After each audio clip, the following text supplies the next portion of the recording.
Happy Halloween, everybody. Speaking of scary/scared dudes, we'll get into Anthony's Halloween costume in just a little bit. But here on a Thursday on the Hoffman Show, Team 980, always live as well on the free Odyssey app and, of course, streaming live on YouTube at the Team 980. It's our pleasure to welcome in right off the top of the show, Washington Commanders quarterback Mike Sainristil. Mikey, what's up, dude? Appreciate your time. How you doing on this Thursday? I'm doing great, man. I'm getting ready for the Giants. Just got out of practice, about to head into meetings in a little bit, but feeling great, man. Excited. Happy to be here. Appreciate you for having me. Absolutely. Are you a big Halloween guy, by the way? Not really. Today's my girl's birthday, so that's the biggest Okay. it'll get. That clearly takes precedence. Gonna celebrate that. Yeah, no, sure. I hear you on that. I'm not a big Halloween guy either. My producer is dressed like Nelly right now. He's got the Band-Aid on and the whole deal over there. So this is his day. But we'll let him have that. You have that with your girl, and then we're just going to talk football for the next 10 minutes. I don't want to ask you too much about the Hail Mary play, just because I know you guys have mostly moved on. But there was a moment from you being mic'd up with it that I wanted to kind of ask you about in a larger picture sense, which, you know, for fans that haven't seen it, you were mic'd up, and there's this moment where one of your coaches comes over and says, like, hey, we gotta give this thing the energy it needs to the end. And you're like, yeah, and you get up off the bench and you're right there on the sidelines, and of course we all see what unfolds. For you, and you think about the energy of a locker room, how is that something that you feel like you have control over, and how important do you think it is to the success that you guys have had this year? Just understanding that, everybody's involved. Everyone has a role. So really just, knowing that, whatever your role is, it's important to the success of the team, no matter how big, no matter how small. It's always all hands on deck. And I think that's one thing this team truly embodies, is that, we're one unit. We move together, and we just have full belief in each other. And, in a play like that at the end of the game, no matter what the circumstances, there's never a point in time where you lose belief. You know what I'm saying? We had the belief that, we were going to win that game, and, Jayden did what he did and executed a Hail Mary, and Noah was there to, be where he needed to be to make that catch. So just, having that belief in each other. Mike Sainristil with us here on the Hoffman Show. And I know this is a tough question for you because this is your first year, and I get the sense this is how things might have been for you at Michigan. But I covered the league for a long time and have covered the league for a long time. And the interaction between offensive and defensive players is not something that is normal. I actually heard Devontae Adams say when he joined the Jets, that was something that he was like, hey, if we score a touchdown or if you guys make a big play, the other side of the ball needs to go celebrate that. Have you been around a team quite like this, and maybe talking to guys like Bobby, you have been around the league a lot longer? Do you find the togetherness that this unit has across the offense and defense and the 53, 70, including practice squad guys, do you have any sense of how unique that is? Yeah, it's a true brotherhood. It's not a team where the offense is with the offensive guys, defense is with defensive guys, and then you have your special teams guys with special teams guys. Everyone has a bond with each other. Everyone is friends. Everyone is cool. It's all genuine. It's organic. And as a rookie, this is a great environment to be a part of with veterans who've been in this, in this league for, 6+ years. Being able to be a part of what they have already set out here, the standards that they put here in the off season. And then embracing us as rookies, it's a true team. It's a true brotherhood. And, I wouldn't want to play for anybody else. Mike Sainristil. These guys have been treating us here. Mike Sainristil with us here on the Hoffman Show. Of course, Commanders rookie cornerback. Mikey, what is something that has surprised you that you're like, oh, this is a little bit easier than I thought it might be at the NFL level? And then what's something on the other side where you're like, wow, this is way maybe more difficult or took a lot more work than I anticipated in the transition from the college to the pro game? If you want the full honesty, I think transitioning wasn't very difficult because of how well Coach Harbaugh, I don't know why I just said his name like that, Coach Harbaugh prepared us at Michigan. He ran the program like a pro, like a pro program. And he, set us up for success at this level. And so for that, I'll always be appreciative of. I think what's easier for me is from a time standpoint, knowing that everything I do now is straight football. I don't have to worry about class. I don't have to worry about homework, tests, midterms, finals. I'm able to just focus solely on football. And then I think, the tougher part, I guess, is just, as a rookie, just getting adjusted to the speed of the game. You're playing against professionals, guys who have millions and tons of reps at the things they do. You know what I mean? So just that was the biggest thing for me when I came in is just, getting adjusted to the speed of the game. Something that I think is, I don't know, I just had this thought, and so I'm going to run it by you is specific to your position. But you obviously played a lot of nickel in college. That was originally what the thought was here. You've moved outside. But I would imagine playing corner either inside or outside, the difference in the hashes has to matter, just the amount of space. And, if you're playing the nickel in college, sometimes you're on that field side and there is, just tons of space because the hashes are so wide. And then sometimes if you're on the boundary side and they line up tight on that side, there's not a lot of space to deal with. Does any of that translate in terms of the ability to play both in the league because you have played in both tight and wide spaces? I don't think, for my position specifically, it's made too much of a difference. I think outside corner, it allows, the thing I know is that, like, as a receiver, they do have more space on the sideline because they can line up closer to the numbers, as opposed to, if a boundary receiver in college is in the boundary, there's very limited space with him being outside the number to the sideline is very close, you know what I mean? So there is that difference there, but I think the biggest difference is from, college and NFL is the type of plays you'll get. Like in college, the hashes allows them to run a lot more horizontal side to side, east and west plays, whereas in the NFL, a lot more plays go vertically up the field, a lot more shots downfield. I think that's the biggest thing I've noticed.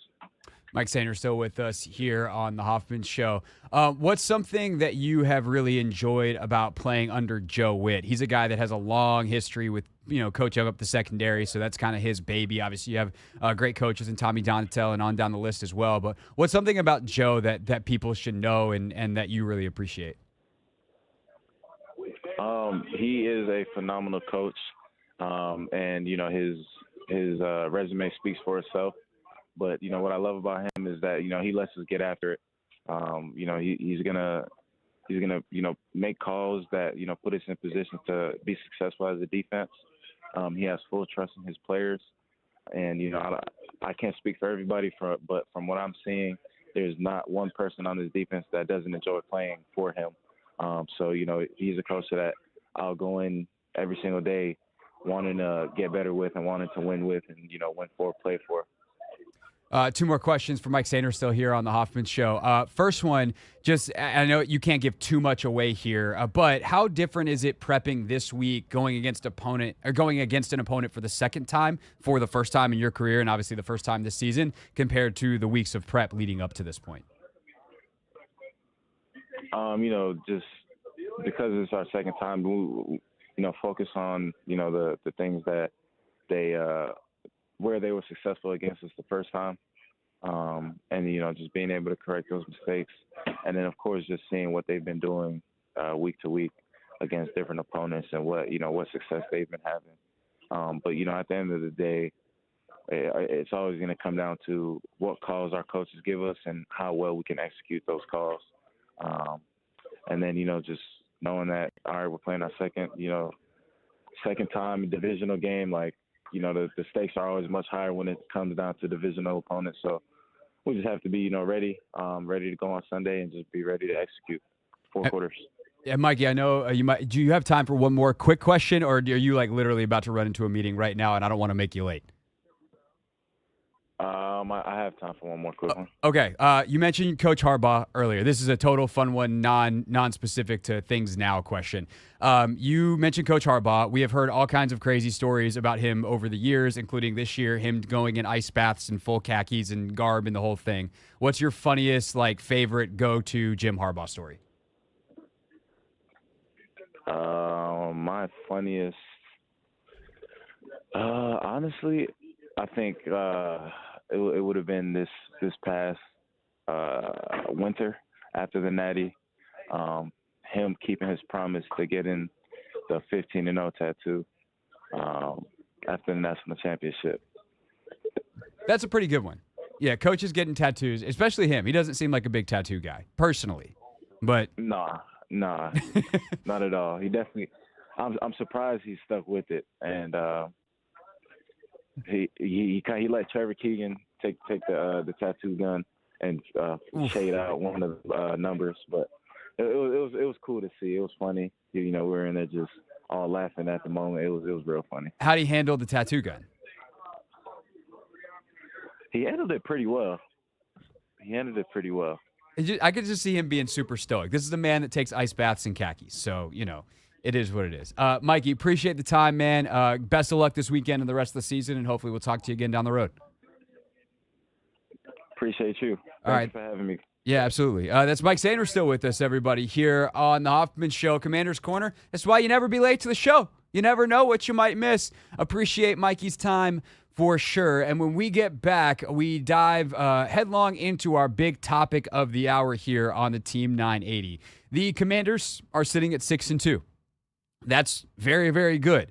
But for a team that needs to continue building their roster moving forward, picking at the end of the first round is not as good as picking at the beginning of the first round. Again, these are first world problems, but it doesn't mean they're not problems. Should that affect how Adam Peters approaches the upcoming trade deadline that's coming on Tuesday? I'll make my case of why that answer is yes, and we'll take your calls on it at 301-230-0980 next on The Hoffman Show.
It's the Hoffman Show. We're on the Team 980.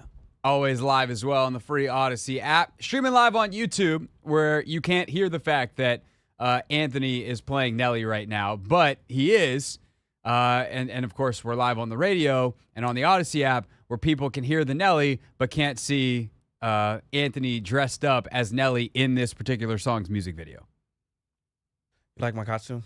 I do like your costume. I instantly walked in and went, nice job. So Anthony's got the do-rag on. He's got the chain out. Is that the MJ Laney High School, or is that a North Carolina grade out? What do we got? This is a North Carolina, but Darius gave me some critiques or some criticism about my costume. And Vic, they suggested I maybe should have been in St. Louis gear. Well, I was going to ask, is that jersey specific to something that Nelly wore in one of the music videos? Yeah. That's what I thought, because I have like vague memory of that, but that might not be correct because that was a long time ago. Yeah. But of course, Anthony also has the signature Band-Aid on his cheek. That's the bit. That's the big giveaway. Yeah. And you do have I feel like he did go with the white tee underneath the. Yeah, I think this was a big enough white tee. I know, back in the day they wore like triple X, quadruple X. Yeah. I wasn't courageous enough to do that. No. But Anthony's dressed up Halloween. I'm not. Yeah. I should. You know what would have been a funny bit? I should have worn like a shirt and tie and be like, "What are you dressed as?" A TV guy. I'm not gonna lie. That would have been kind of a funny bit. I would have. You want to know what also it would have been? Who? Miserable. It's hot in here. Yeah. I don't know. It's just hot outside today. It's like I got like comfy pants on and they're not that heavy, but like I'm almost regretting wearing them. It's that hot. We might need to turn on some air, Anthony. Normally we have to turn it the other way. We have to stop the air because it's freezing us out today. I got you. Buddy, it's like 80 degrees on Halloween. I don't think this is the show where we talk about that. Oh, you got like some skinny jeans going too. Didn't notice that till you stood up. Is that part of the costume? Is it? They weren't wearing skinny jeans in 2004, bro. They were wearing the opposite of skinny jeans. That's hilarious. I wasn't courageous enough to do that either. You also should have done some bicep curls before you came in, because Nelly's pretty jacked. Yeah. Not that you're not. Just accentuate the pump. For sure. All right. Enough Halloween bits. If you want more, go trick or treating tonight. And actually don't. If you're listening to the show, you're either going trick or treating already with your kids, or you're old enough that you shouldn't be going trick or treating. The point is, the Washington Commanders are 6-2. They are second in the NFC. Those are great things. This is a team that has really maximized, I think, most games this season. Tampa was a learning experience. It was Jayden's first game. He quickly made a bunch of corrections. They survived the Giants game, thanks in part to the Giants kicker blowing out his hamstring on the opening snap. They were able to overcome their red zone issues and win at 21-18 on 7 field goals. Then they put on amazing performances against Cincinnati, Arizona, Cleveland. They play Baltimore kind of tight-ish, but clearly, okay, that's another level to get to. They come back, they bamboozle Carolina, and then they survive in the Hail Mary against Chicago. So they sit at 6-2. They have, I think, made a lot of people believers in terms of what they're doing. And now, when you're 6-2 and you have a bunch of cap space and some extra draft capital, you are inherently going to be aggressive at the trade deadline, you would think. That the kind of team, the kind of profile that Washington has in terms of assets in the war chest, place in the standings, would make you think this is a team that is going to be aggressive. But they're also in year one, allegedly, of a rebuild. One that seems to be far ahead of schedule, getting a quarterback who comes in, and despite the fact that you think he's the right guy, you can't reasonably, feasibly expect a rookie quarterback to come in and play at an MVP level, because it's never happened before. But all of a sudden, your guy is. And with that comes not only the pressure to potentially be buyers, as opposed to coming into this season being like, hey, let's see how it goes, and then you probably sell on John Allen, for instance, at the deadline. Now you're looking to add. But you also don't want to mess up the future, because this is year one, and you don't want to sacrifice year 4 for year 1. And if you want to pick one of those years, it's year 4, because your quarterback is going to be even more advanced than what he is now, even though it's hard to imagine what that looks like considering how well he is playing right now. There's also another factor here that I hadn't really thought about until I will give my boss credit. He brought it up to us when we were chit-chatting the other day, which is Washington's needs are not a mystery. They are defensive end. They could use a premier pass rusher. They have gotten quite a bit of pressure, and Luvu has really come on. Armstrong's had some nice games. Fowler's had some nice games, but it's totally different having a 15-sack guy, having your Micah Parsons as DQ and Joe did in Dallas, having TJ Watt, having Myles Garrett. The way offenses have to react to those guys gives you more options as a defensive coordinator. And cornerback, where Benjamin St-Juste is not playing as poorly as many people would like to think, but is certainly not playing at a level that gives you great confidence that if he's your number one corner for the rest of the year, you can be a top half defense in the NFL. BSJ is just not that guy. He was never supposed to have to be in this role, and realistically, he is. And while Mike Sainristil is playing very well, and Noah Igbenogany is mostly playing pretty well inside, they are giving stuff up too. And if you could bump Mikey back into the slot, use Noah as more of a package player, and have BSJ be your number 2 corner, now you're cooking. And so in the long term, they also, by the way, are going to need even more because Benjamin is a free agent after this season. So even if you want to keep him as a number 2, you're going to have to re-sign him. Realistically, you're probably looking at something else. And then all of a sudden you're going, okay, are we drafting someone? Well, then we got a bunch of young corners. But either way, defensive end, corner, or even number 2 wide receiver, although their offense has been tremendous, if you could get someone else to push vertically down the field or command the kind of attention that, say, Terry is going to start getting a lot more of because of how dominant he has been in the last 6 weeks, that's a game changer for you on offense. Well, receiver, and then especially defensive end and corner, are premier positions that if you want to attain them in the NFL draft, are things that you're going to have to do in most years at the top of the first round. If you want a legit number 1 corner and you want the best guy in this draft, you might have to have the number 1 overall pick. Travis Hunter, we don't know if he's going to play wide receiver or corner in the pros, or both, but Travis Hunter is going to be the first guy off the board. Well, that's going to push other guys up. And this is a strong corner draft, but you don't necessarily want the 4th guy. You want the 1st or 2nd guy. Defensive end. Last year was kind of a weird year. There was no real premier guy. The best guy in the class was Laiatu Latu, but he had a big medical question. And so the Colts were able to get him, but that was at what? 14, 18, somewhere in there. It was out of the lottery, so to speak, to borrow the NBA phrasing. You're not getting an elite pass rusher, at least one that's a known commodity. And not that they always hit. Sorry, Chase Young. But you're not getting Myles Garrett, obviously, who was the number 1 overall pick, or Von Miller, who I believe was a 2nd overall pick, or the TJ Watt was a guy that was a little bit later, or that was later. But you're not getting the premier guys likely at 29, which is where Washington currently, based off their record, would be sitting. And so, considering the cap space that they have, and considering the fact that you don't have a lot of guys coming up you need to pay, 1, your quarterback is on a rookie deal for the next 4 years.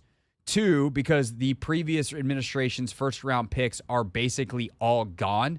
There's no big guy that's coming down the pike to pay. There's no Jamin Davis that you're going to have to make a decision on to make, do we want to pay him a big linebacker contract, a position that we typically don't think is one that's wise to pay? Already cut him. No need to worry about it. Done and done. Jahan Dotson in a couple of years? Nope. Don't have to worry about a big wide receiver or another big wide receiver contract because you traded him to Philadelphia. And by the way, that 3rd-round pick you got, that one's at the top of the 3rd round right now because that's Miami's 3rd rounder. On down the list, Chase Young, obviously already gone. And then Emmanuel Forbes, big cornerback contract. I don't know that dude's going to last the season. He played 6 snaps last week, was pretty pitiful in a run fit, and that was kind of the end of him. And so if all of a sudden they do make moves and they need a roster spot, I think he is closer to the chopping block than he is any kind of long-term commitment from Adam Peters. And that's not exactly a bold take. So without any of those guys to pay, and the best guy that from the last administration already paid in Sam Cosmi, you got to spend on someone. And in free agency, you don't get the best bet. Because in free agency, you're getting guys that other teams were willing to let go. And other teams don't let guys just walk that are the best. They trade them or they sign them to an extension. Those are the guys you move a bunch of money around to sign. Now, sometimes you do that, and then down the line, you realize, oh, we need to reset. This guy no longer fits our timeline. And then some of the best players in the league do become available via trade. So this begs the question. With Washington not likely to have as high of a draft pick as you would need to get the premier players that they want to get, would that affect your decision-making if you're Adam Peters coming into this trade deadline? Now, getting into the specifics is a little hairier in terms of the guys that we're actually talking about here. But on a fundamental level, on the highest level, my answer is yeah. Yeah, it does. What about you? 301-230-0980. 301-230-0980. We take your calls next on the Team 980 listener line here on The Hoffman Show.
It's the Hoffman Show. We're on the Team 980, always live as well on the free Odyssey app. Coming up at 5 o'clock, our guy BT, Brandon Tierney from WFAN in New York, joins to talk about the lowly New York Giants, the Commanders' opponent this weekend. Oh, what a different situation these two teams are in. We'll talk to BT about the Giants side of things and what the discussion is up there at 5. Never read the comments at 5:30, which is actually, I think, going to be fun for me this week. So we'll get to that coming up. And, of course, you'll hear from Cliff Kingsbury and Joe Witt Jr. at 6 in our Pick 6. But right now, we're asking a multi-layered question here, I guess, of you, the listener, at 301-230-0980. With the Commanders sitting at 6-2, and clearly not going to have the kind of draft pick that we anticipated them potentially having this year in year one of a rebuild, does this affect how aggressive you would be if you are Adam Peters coming up at the trade deadline? 301-230-0980 is the phone number. Let's go to, good gracious, what a list of people we have here. Is it really Anthony line 2? That's the name that we're putting up on the board? That's his name. Okay. Let's go to Janky Rando. Janky Rando. Thanks for calling. What's up? What's up with you guys? What you got on this Adam Peters topic? Hey, man. In my personal opinion, I feel like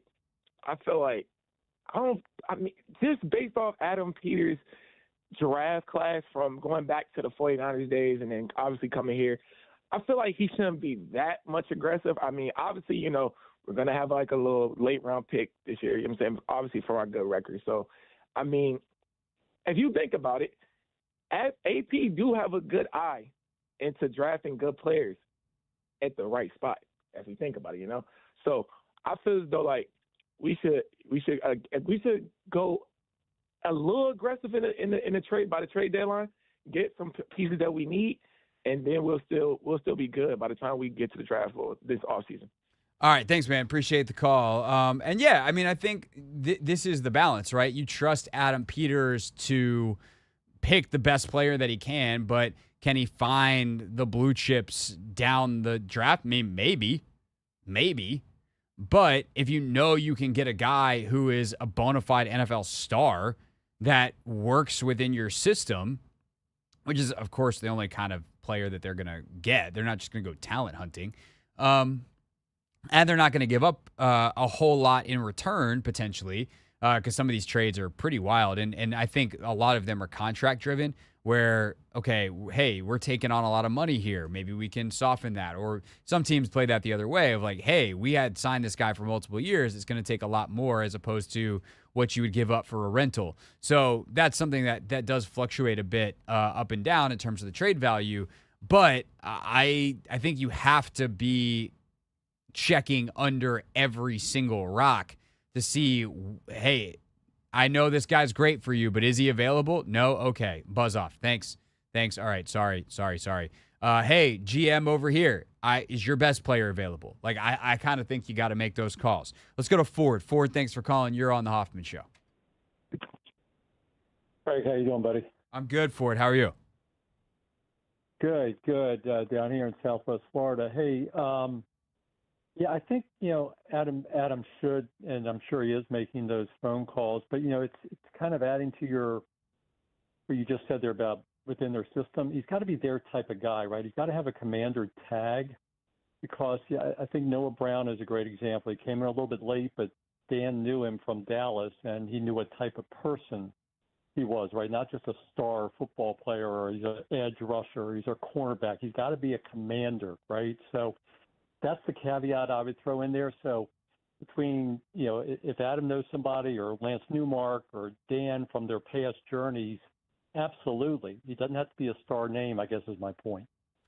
Yeah, I hear you, Ford. And I think that is probably ultimately the more likely outcome here is that they make some moves around the edges. And look, they do have a history in Dallas of taking corners from later rounds that fit a certain profile and turning them into some level of star, right? Whether it's Diggs or whether it's obviously last year Deron Bland. They've got a bunch of guys that they seem to know how to bring up.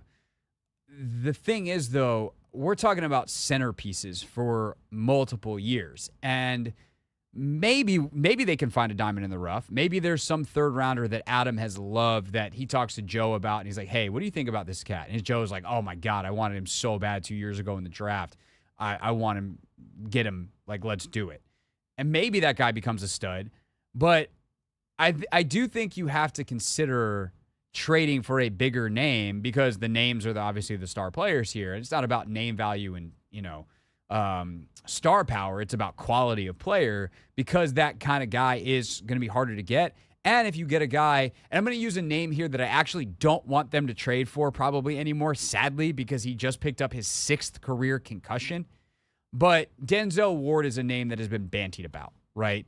He's a star cornerback for the Browns. He's been paid. He's worth the money if he can stay healthy. Problem is, he now has had 6 concussions. That gives me big concerns about his longevity moving forward, whether it's just picking up more and clearly a high level of risk for him, and also a decision that, like, does he get one more and want to retire? I mean, frankly, dude, you've had 6. How many do you want before you make that call?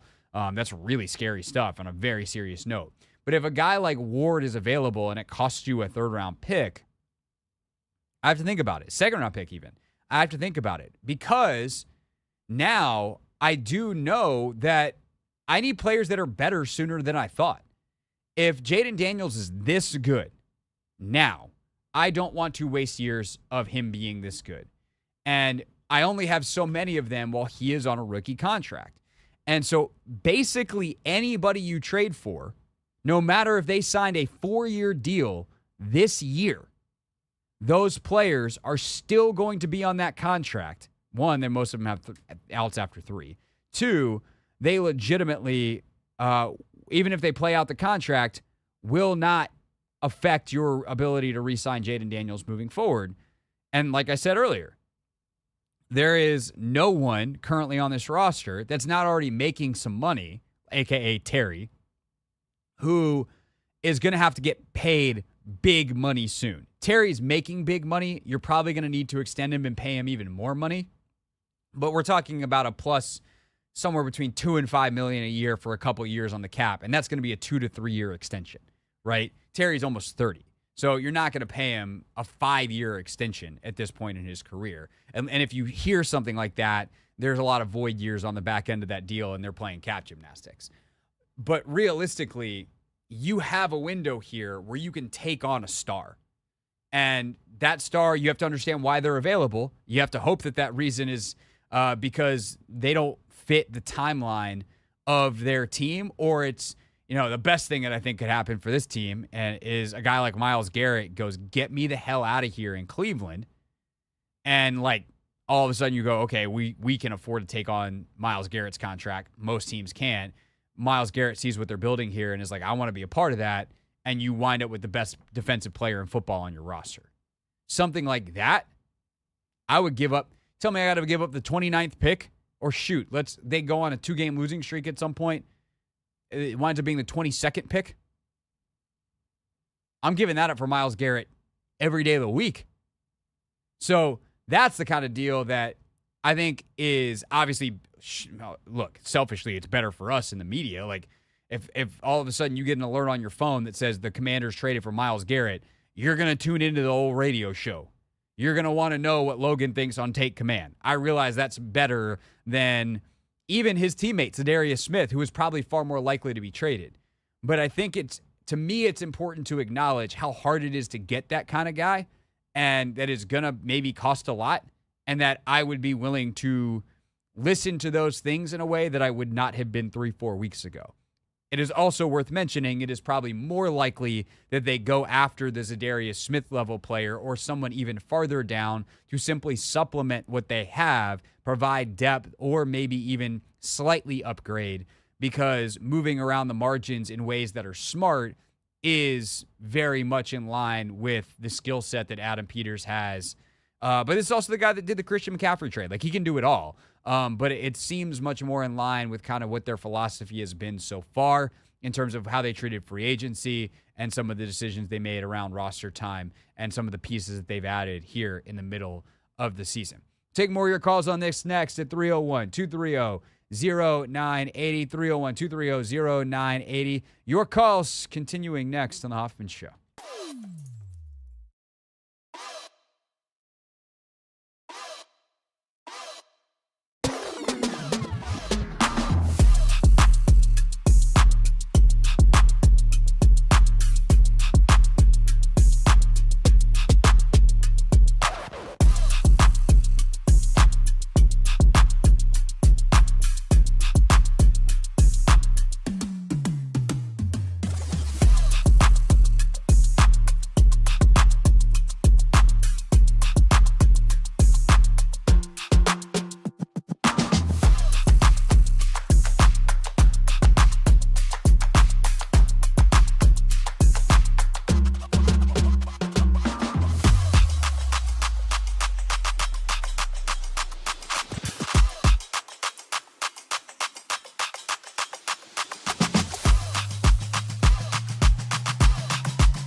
It's the Hoffman Show. We're on the Team 980, always live as well on the free Odyssey app.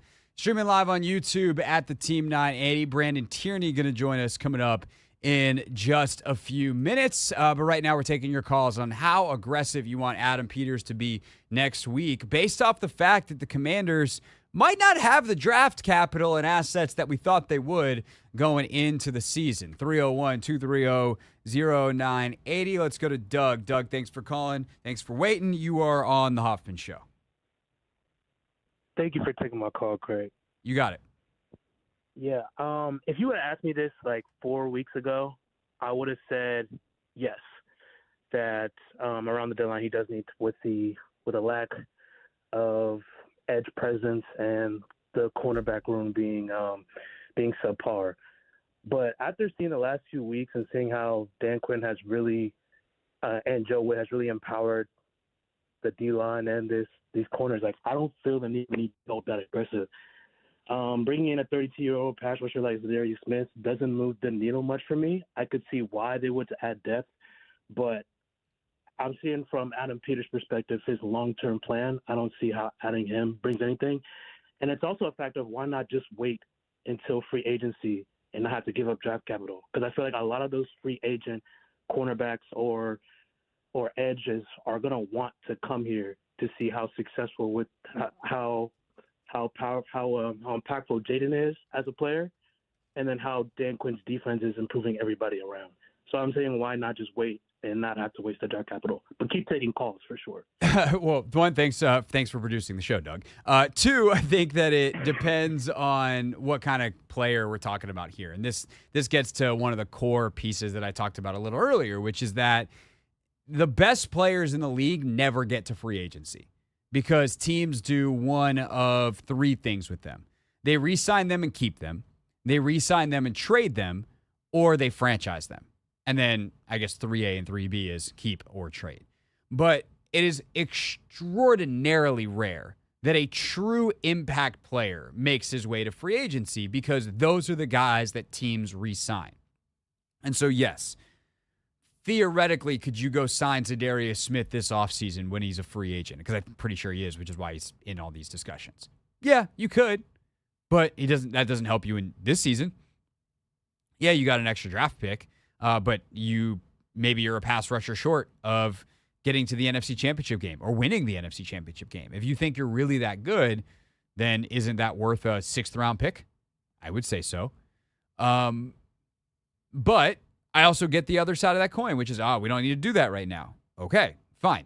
I think it just also depends on how aggressive you want to be this year. But the reason you can't wait till free agency is because you absolutely will not get the best players in this league that are going to be available via trade then. Now, I will say, to Doug's point, unlike years past, let's say Myles Garrett wants out of Cleveland this offseason and he wants to force a trade. He would have never agreed to a trade to Washington earlier in his career. Now he might be like, yeah, I want to go to Washington.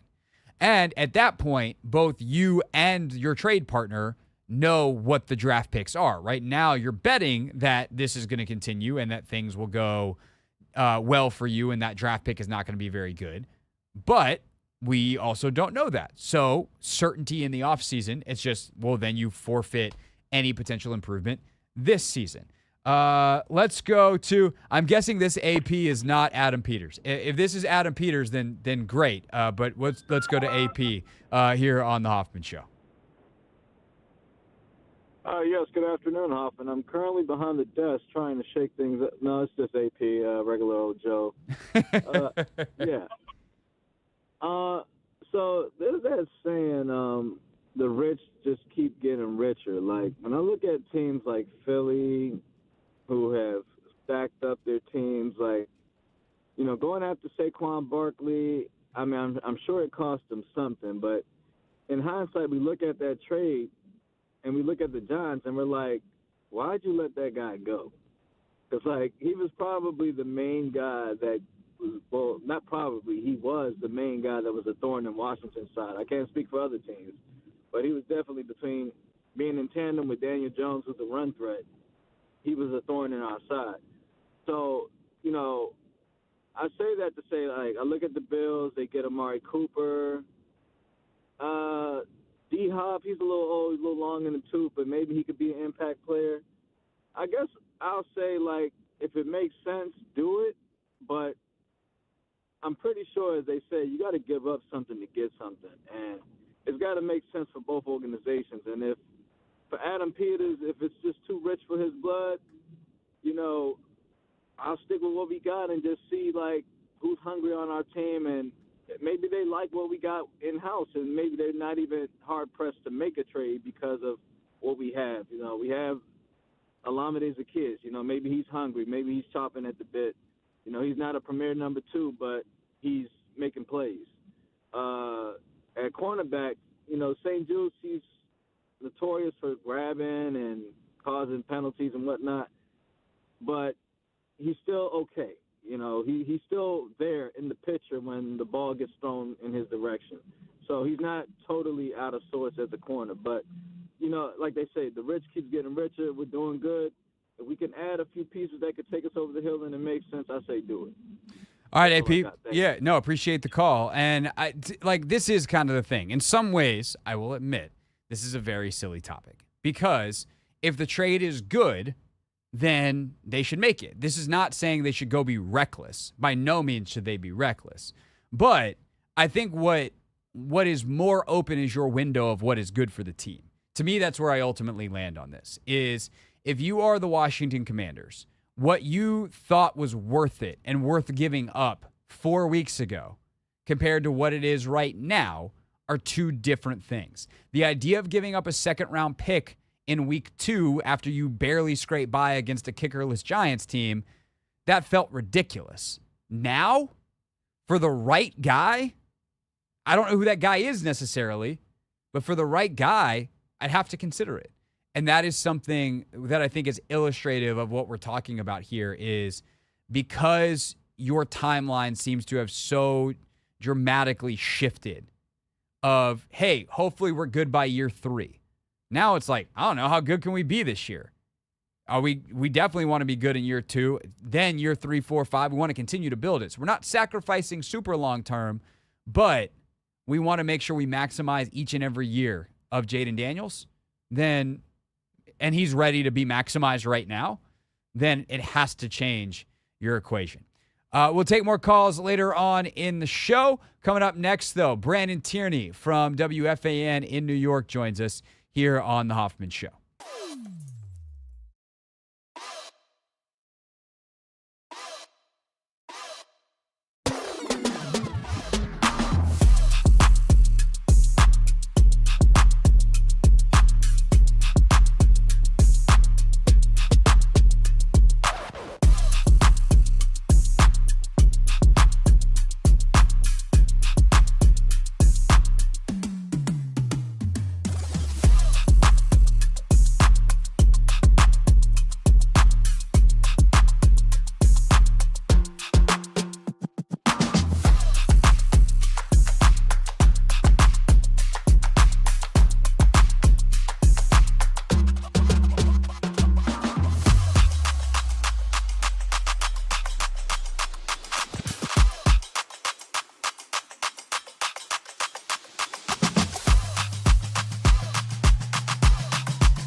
It's the Hoffman Show. We're on the Team 980, always live as well on the free Odyssey app. And it's our pleasure to go up to the studios of WFAN in New York right now and welcome in Brandon Tierney, hosts Middays up there. BT, what's going on, man?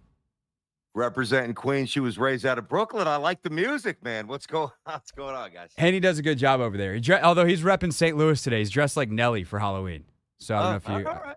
You know, I did see the Band-Aid. I didn't know if he cut himself shaving or what. What's up now? No, he's just dressed like Nelly because of course he is. You. So I'm so curious to see where you guys are right now because this Giants team, the face says it all. This Giants team is not playing the best football. I think there was a lot of feelings going into the season that this could be a very frustrating year. Where were you at kind of coming into the season, and how has it played out based off that those expectations versus the reality? Yeah, I think that's a good place to start. Coming into the season, I didn't have incredibly high expectations. I certainly, believe in the coach. I like, in theory, certainly I like what he did a couple of years ago, and he's provided me with enough evidence. And I think most Giant fans talking about Dable, maybe Shane, the GM, a little less, but the head coach to have, at least put the Giants on the right path. I know they're short on talent. I think everybody knew that coming in. The Vikings game week 1 was an eye-opener because we didn't think Minnesota would be that good and the Giants didn't play well. So, all that being said, like, where are we now versus where am I now versus where was I coming into the season? I think probably a little worse, even though my expectations were fairly nominal. And I said this the other day on my show with Sal. I said, the problem if you're a Giants fan right now is before this year, all right, the Eagles owned you. Dallas, even though Dallas has issues, Dallas has owned you. But the one team that you can look squarely in the eye is the Commanders. And, whether it's a tie, whether it's a tight win, whether it's a narrow loss, there was really no separating factors for either team. Flip a coin. Well, now it's really the complete antithesis. The Giants, I don't have it in front of me, but like the Giants plus minus, like minus 50. I think the Commanders is plus 60, somewhere like that. Obviously, a very good record. And more specifically, they've got the franchise cornerstone quarterback who very well could wind up with an MVP or two down the road. So, so I think it's gotten worse because they very rarely win division games. And now the one team that, you've had moderate success against the last couple of years, they're flying past everybody, let alone you. So it doesn't seem very encouraging, to be honest with you. To say the least. Just to double check the numbers you were talking there. Yeah, Giants are minus 58. The Commanders are plus 69. Also, the amount of green in the NFC North is disgusting. The worst team in plus minus in the NFC North is the Bears, who are plus 44 on the season, which is wow. That is crazy. Ridiculous. That's rare.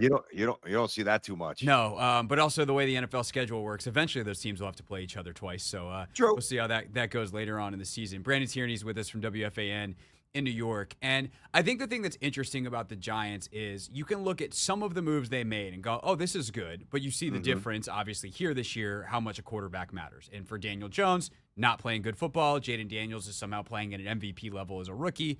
And if you took those two players out of it, I don't know how much talent differentiation there is on the roster. Coaching staff is a different story, but talent differentiation outside of quarterback seems a lot more similar. So the big question I feel like fundamentally, beyond this season, BT, before we get into this game this weekend is, do you trust the coaching staff that's in place and Joe Shane, who clearly, I think, based on what we saw in Hard Knocks, is not Daniel Jones's biggest believer? Like, I think in the back of his mind, like he knew, but John Mara was only going to let him do so much. They had to sign the contract, whatever, a couple years ago.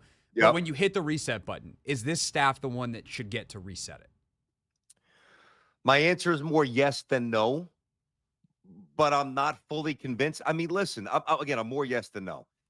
And usually it's the other way. Like when, year 3 and going backwards. And just to take a quick step back from a Giants perspective, because they overachieved and had such a fun 2022 and won a road playoff game, it set the bar at a level that just wasn't commensurate with their talents. You know what I mean? So really, if it would have been the complete opposite, Giants win, 3 games, or 3-14 year war. I guess the 3 years ago would have been 3-13. And last year they win 6 or 7. And then this year they're kind of trickling toward climate. It's a more of a natural progression. It makes you feel better. I think it emboldens people all right, we've got the right people in place. This is the way it's supposed to look. It's flipped, which definitely gets people thinking a little bit sideways here. I think that, well, I know that John Mara, who's obviously the owner, he's embarrassed by the lack of stability and the volatility for the Giants. Like for years, the Giants have been a bastion of, not just in New York, along with the Yankees usually, but a bastion for the NFL, consistency, non-impulsive hires, giving guys a chance, players as well, to figure things out. Going back to Parcells, who was almost fired after his first year when he went, I think it was 3 wins, whatever it was. He almost got fired. And I do think whether it's the Joe going backwards, Judge or Shermer or McAdoo, they've been very hasty and they've been very un-Giants-like. Now, if that wasn't the case, and I know he's motivated to change that because he's embarrassed by it, and he should be, right? You need stability, even if you're not sure that it's 100% the right duo or whatever, to just change in football. You're going nowhere. So he doesn't want to do that again. And I don't think that he will be fired this year unless optics are going to matter here. If the Giants go 4-13 and you get to December and there's 12, 13, 15,000 empty seats, or the opposing team's fan base infiltrates the stadium, like the Eagles did, like some of the other teams have. That sounds just stunningly familiar to the things that we've experienced here. You guys have been there. You know exactly. It's the same script pretty much, just different uniforms. And if that happens, combined with, and I do think this is a good trait, but it could be a bad one down the road, the intensity of Brian Daboll. I just wonder if it really goes awry and the optics look awful and the questions keep coming and they're not winning and they're getting beat, they can't score and they're losing by multiple touchdowns to teams they shouldn't necessarily lose by multiple touchdowns to. I think at that point you could have a pivot or a recalibration of whatever the Giants are married to now. And Daboll's the kind of guy, and again, I get this. I like this. I like my coaches to be fiery. I don't need them to be benign, vanilla. No, say what you're thinking, especially here. We'll respect that. We'll give you room. But he's particularly intense. And I know he's pissed and I know he's embarrassed. And if it continues to go poorly, does he have the one press conference, quite frankly, like Joe Judge did, who basically talked himself out of that job? That's why he got fired. They were going to bring him back, and then he just kept yapping. They said, get lost. And I think that that's a possibility. I hope it doesn't happen because I do think that Daboll could be here to the point where I say this, Hoff. I don't know eventually what Brian Daboll's New York Giants resume is going to be, but I firmly believe that Brian Daboll 2.0, wherever it is, if it's somewhere else, is going to be better because he's going to learn. He's going to, tighten up some loose edges. I mean, last year with Wink Martindale, and he was snapping at the media.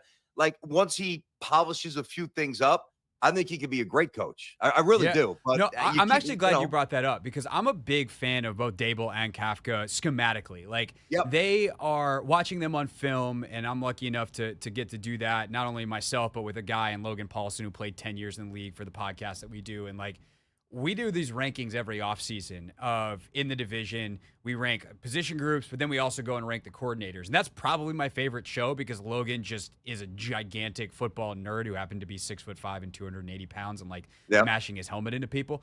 But I'm pretty sure we ranked before the season Daboll and Kafka as the best offensive coordinator, putting them together in the division because of some of the stuff that they have done previously. And that is actually really interesting to think about now because when we did our preview show this morning for the weekend, one of the things that Logan said was everything feels hard right now for them offensively. And so I think that there's the personality piece, which I think those of us in Washington appreciate a lot more now, seeing how DQ has been this year and the belief that he is ingrained in this team and how the right demeanor and the right attitude can go a long way with the team. But I'm also curious, schematically, what the hell are they doing this year where everything seems so hard for them offensively? Because that was the thing that kind of bridged the gap for Daboll.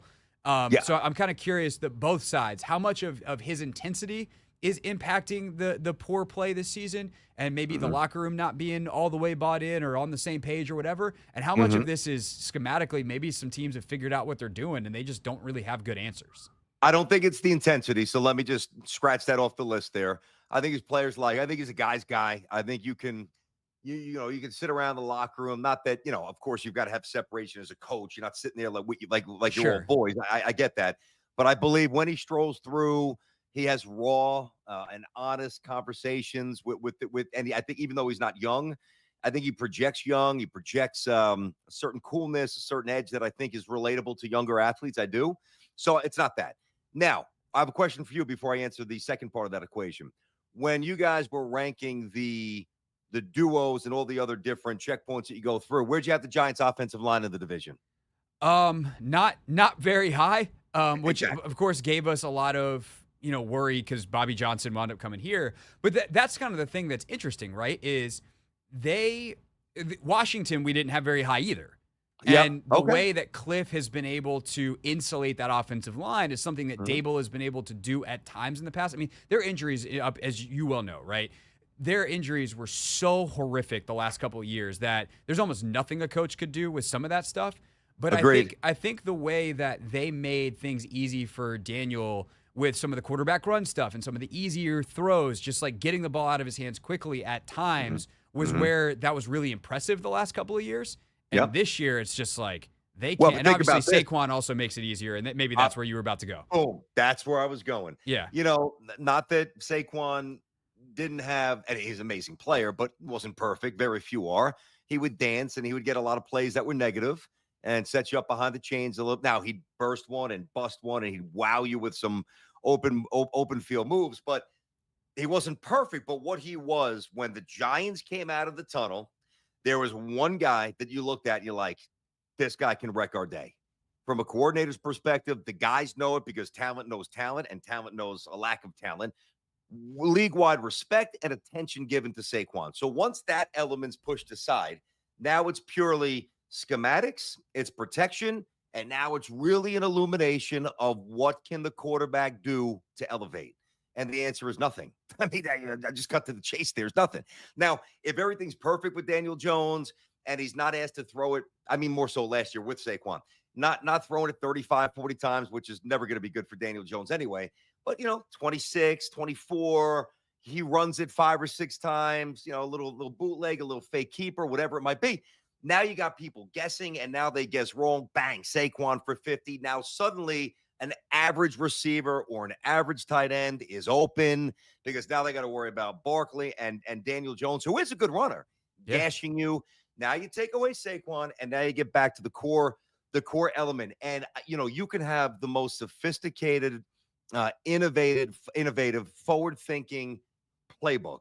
If you don't have time to execute it, that's it. This ain't high school where you could just out-athlete people, or even college. Like, you take a top-tier team, play a mid-tier team. Hey, we show up, we get off the bus. We have kids who run 4.4s and 4.5s. You have kids who run 4.6s and low 4.7s, and we're going to beat you to that spot because we're faster and we're bigger and we're stronger and we're deeper. And that's it. Game's over. NFL, everybody went through the combine. Everybody's an absolute physical specimen warrior. So now it really comes down, and I learned a lot of this from Tiki. Sitting next to Tiki for 10 years, like I would rail on as a Jets fan, the Jets coaches and this and that, and it's such a simplistic thing. But I didn't play offensive line, so I don't, I'm watching football and I'm watching receivers and quarterbacks and the sexy stuff, right? But I finally learned, it finally got through my thick skull. Forget about carving out space to run. If you don't have the extra second to let the play develop, you're done. So that's one thing that's not there for the Giants. And then the next thing, if you have somebody, or if you have an inferior offensive line, do you have a quarterback who's got the skill set and the makeup? Daniel's tough, but he's not like that alpha, vibrant, like Mahomes and Brady. Oh, we know the Favre and Rodgers when he was younger. Let's go. I know what we got, but I know where we're going. And that's the end zone because of me. Follow me. And that means going off script and making a sick play. And, the bottom line with Daniel Jones is when it's controlled and he's insulated and he's in that bubble of protection, he's fine, which is why they won 9 games a couple years ago. And he played great against the Vikings on the road, and they beat a bad Vikings defense and won a playoff game. But now with everything not there, now Andrew Thomas is done, and that's disaster. He's only really, really good player they have. He's great. Now you're saying, all right, Jones, can you make the second level, crossing route? Can you put it in a keyhole 40 yards downfield where It's the defender and it's the sideline and it's yours. And the answer is no. And it's Right. never going to be yes. Not consistently enough for them to be good. Right. And to your point about the leadership stuff, is Brandon Tierney, of course, WFAN up in New York, our guest here on the Hoffman Show on the Team 980. You can listen to, obviously, this show, but also listen to BT's show every day, 10 a.m. to 2 on the free Odyssey app if you want a little bit more New York perspective. But I think back to that first game, like there's a play early in that game where Malik Neighbors, I'm pretty sure, because it seemed like every target went to Malik Neighbors in that game. Yep. He comes out of a deep dig or a deep hook route, like 19 yards, something down the field, and DJ just overthrows him. And, you know, that is the kind of thing where that's good design. They had the right call at the right time, and your quarterback has to elevate. And on the leadership side, I also look at the way Jayden comports himself and, you know, Lamar as well. Like, they're quieter guys, but there's a fire that's within.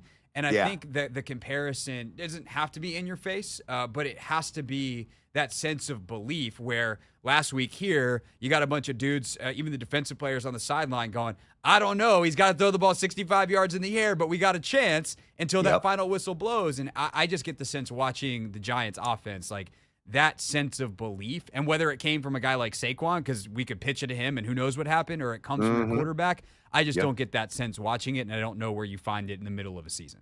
You find it in the draft. You don't find it in the middle of the season, to your point. I agree. And, you know, it's one thing when, again, things are going well and, you know, you crank it, even if they're ugly, but you're winning some games like 2 years ago. And the difference is, like, if the Buffalo Bills, I'll just use them because obviously Jayden's a kid. Josh is a stud. He's been doing this for a couple of years now. Superstar, right? Big, strong, tough, fast leader, all the stuff you want from your quarterback. He can, on the not that he's going to light somebody up, a teammate, but he when you're down, forget about making those high-level throws. Jones can't do that. Can you communicate to a room full of men, okay, that I got you?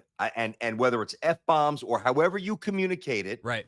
Is it believable? Is it transferable? Like, it's one thing to make it seem believable, like maybe you put an act on, but then is it received? That's why I say transferable.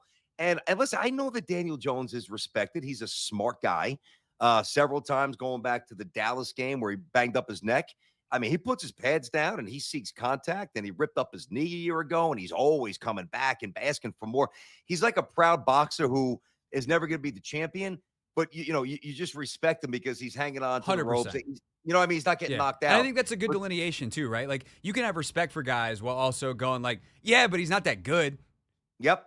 And Daniel Jones, to me, is one of that guy. Real quick, because we're short on time here, BT. I got you. How do you feel about the defense with Shane Bowen in year one? There's some stuff they do really well. They lead the NFL in sacks. The rush defense, 4th worst EPA per play in the league. You got your good, your bad. How do you think it ultimately, like, broadly, how do you feel, and how do you think about that playing against this matchup with what the Commanders do offensively? Okay, broadly, I feel good about it, okay? It's really, put it this way, if the Giants had a bad defense, and I know they are weak in certain spots, particularly third level, whatever, some injuries we know. Sure. But if they were like soft and porous and just an eyesore, the Giants would indisputably they'd be worse than the Panthers. Like, the defense they'd be the worst team in football. Yeah. The defense is keeping them around.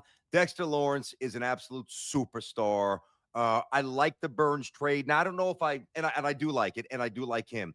Was that the right trade for this team based on where they are and what you gave up in terms of payment and draft equity? I can make a case. I know we're short on time. I won't do it now. I can make a case that probably wasn't the right move. Okay. Yeah. I think that Kayvon Thibodeau, who's been out, he's good. He's not great. He's kind of a one-trick pony, getting after the quarterback, which is not a bad thing, but he's a little softish on, maybe not even soft, but he's not bullish on the run. He's not stout enough for me.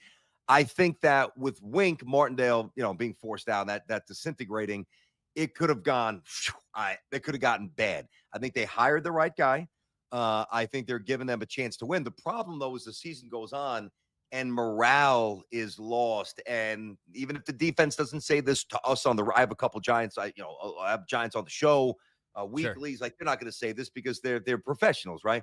But amongst themselves, they start to think it.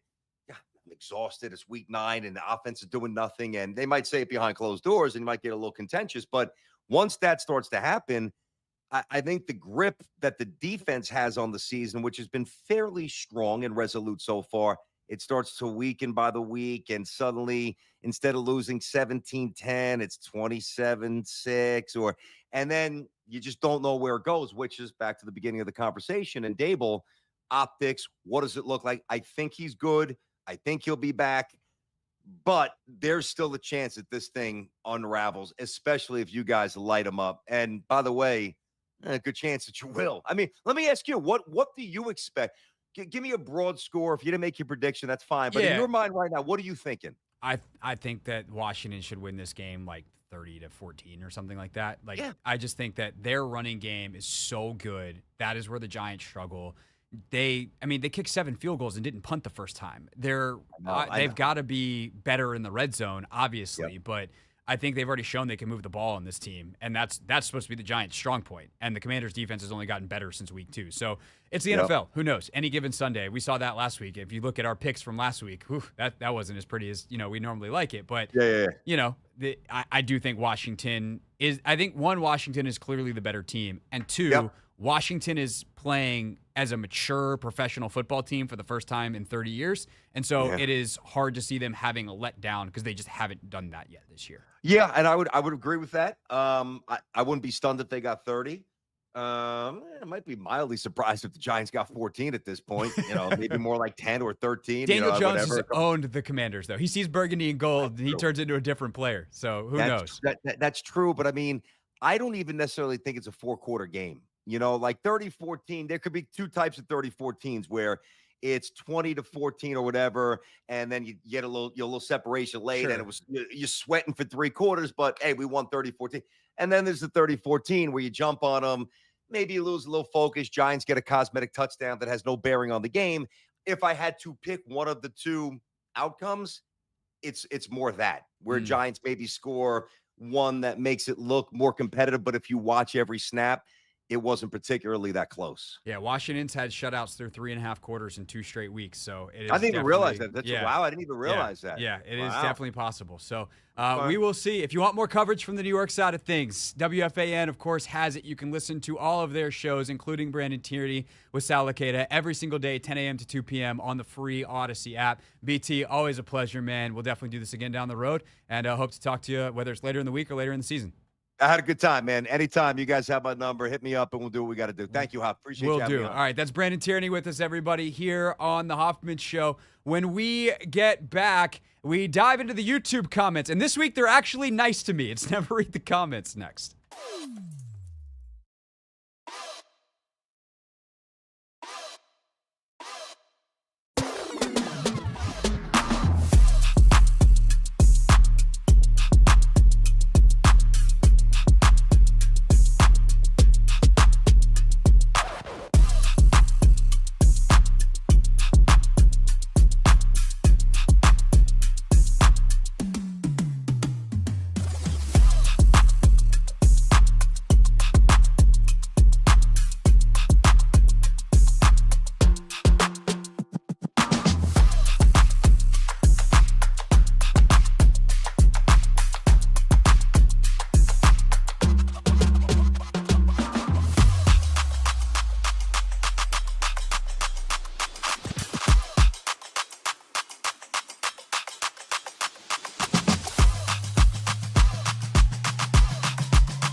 Thanks again to Brandon Tierney for joining us here on the Hoffman Show.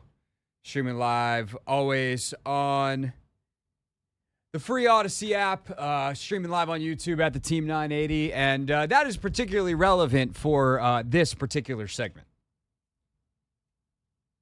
You going to hit the intro, Anthony? Is the intro going to work that you definitely hit because you're good at your job, Anthony? That seems like less of a sure thing. Was that you or was that the computer? No, it's the computer though. Okay. I'm gonna go to the other one. Okay. Computer number 2. Are you ready to go? And boom. Oh, this one takes a little longer. Oh, gracious. I know. Just a well-oiled machine. Well-oiled machine over here. And here we go. We tried to warn them.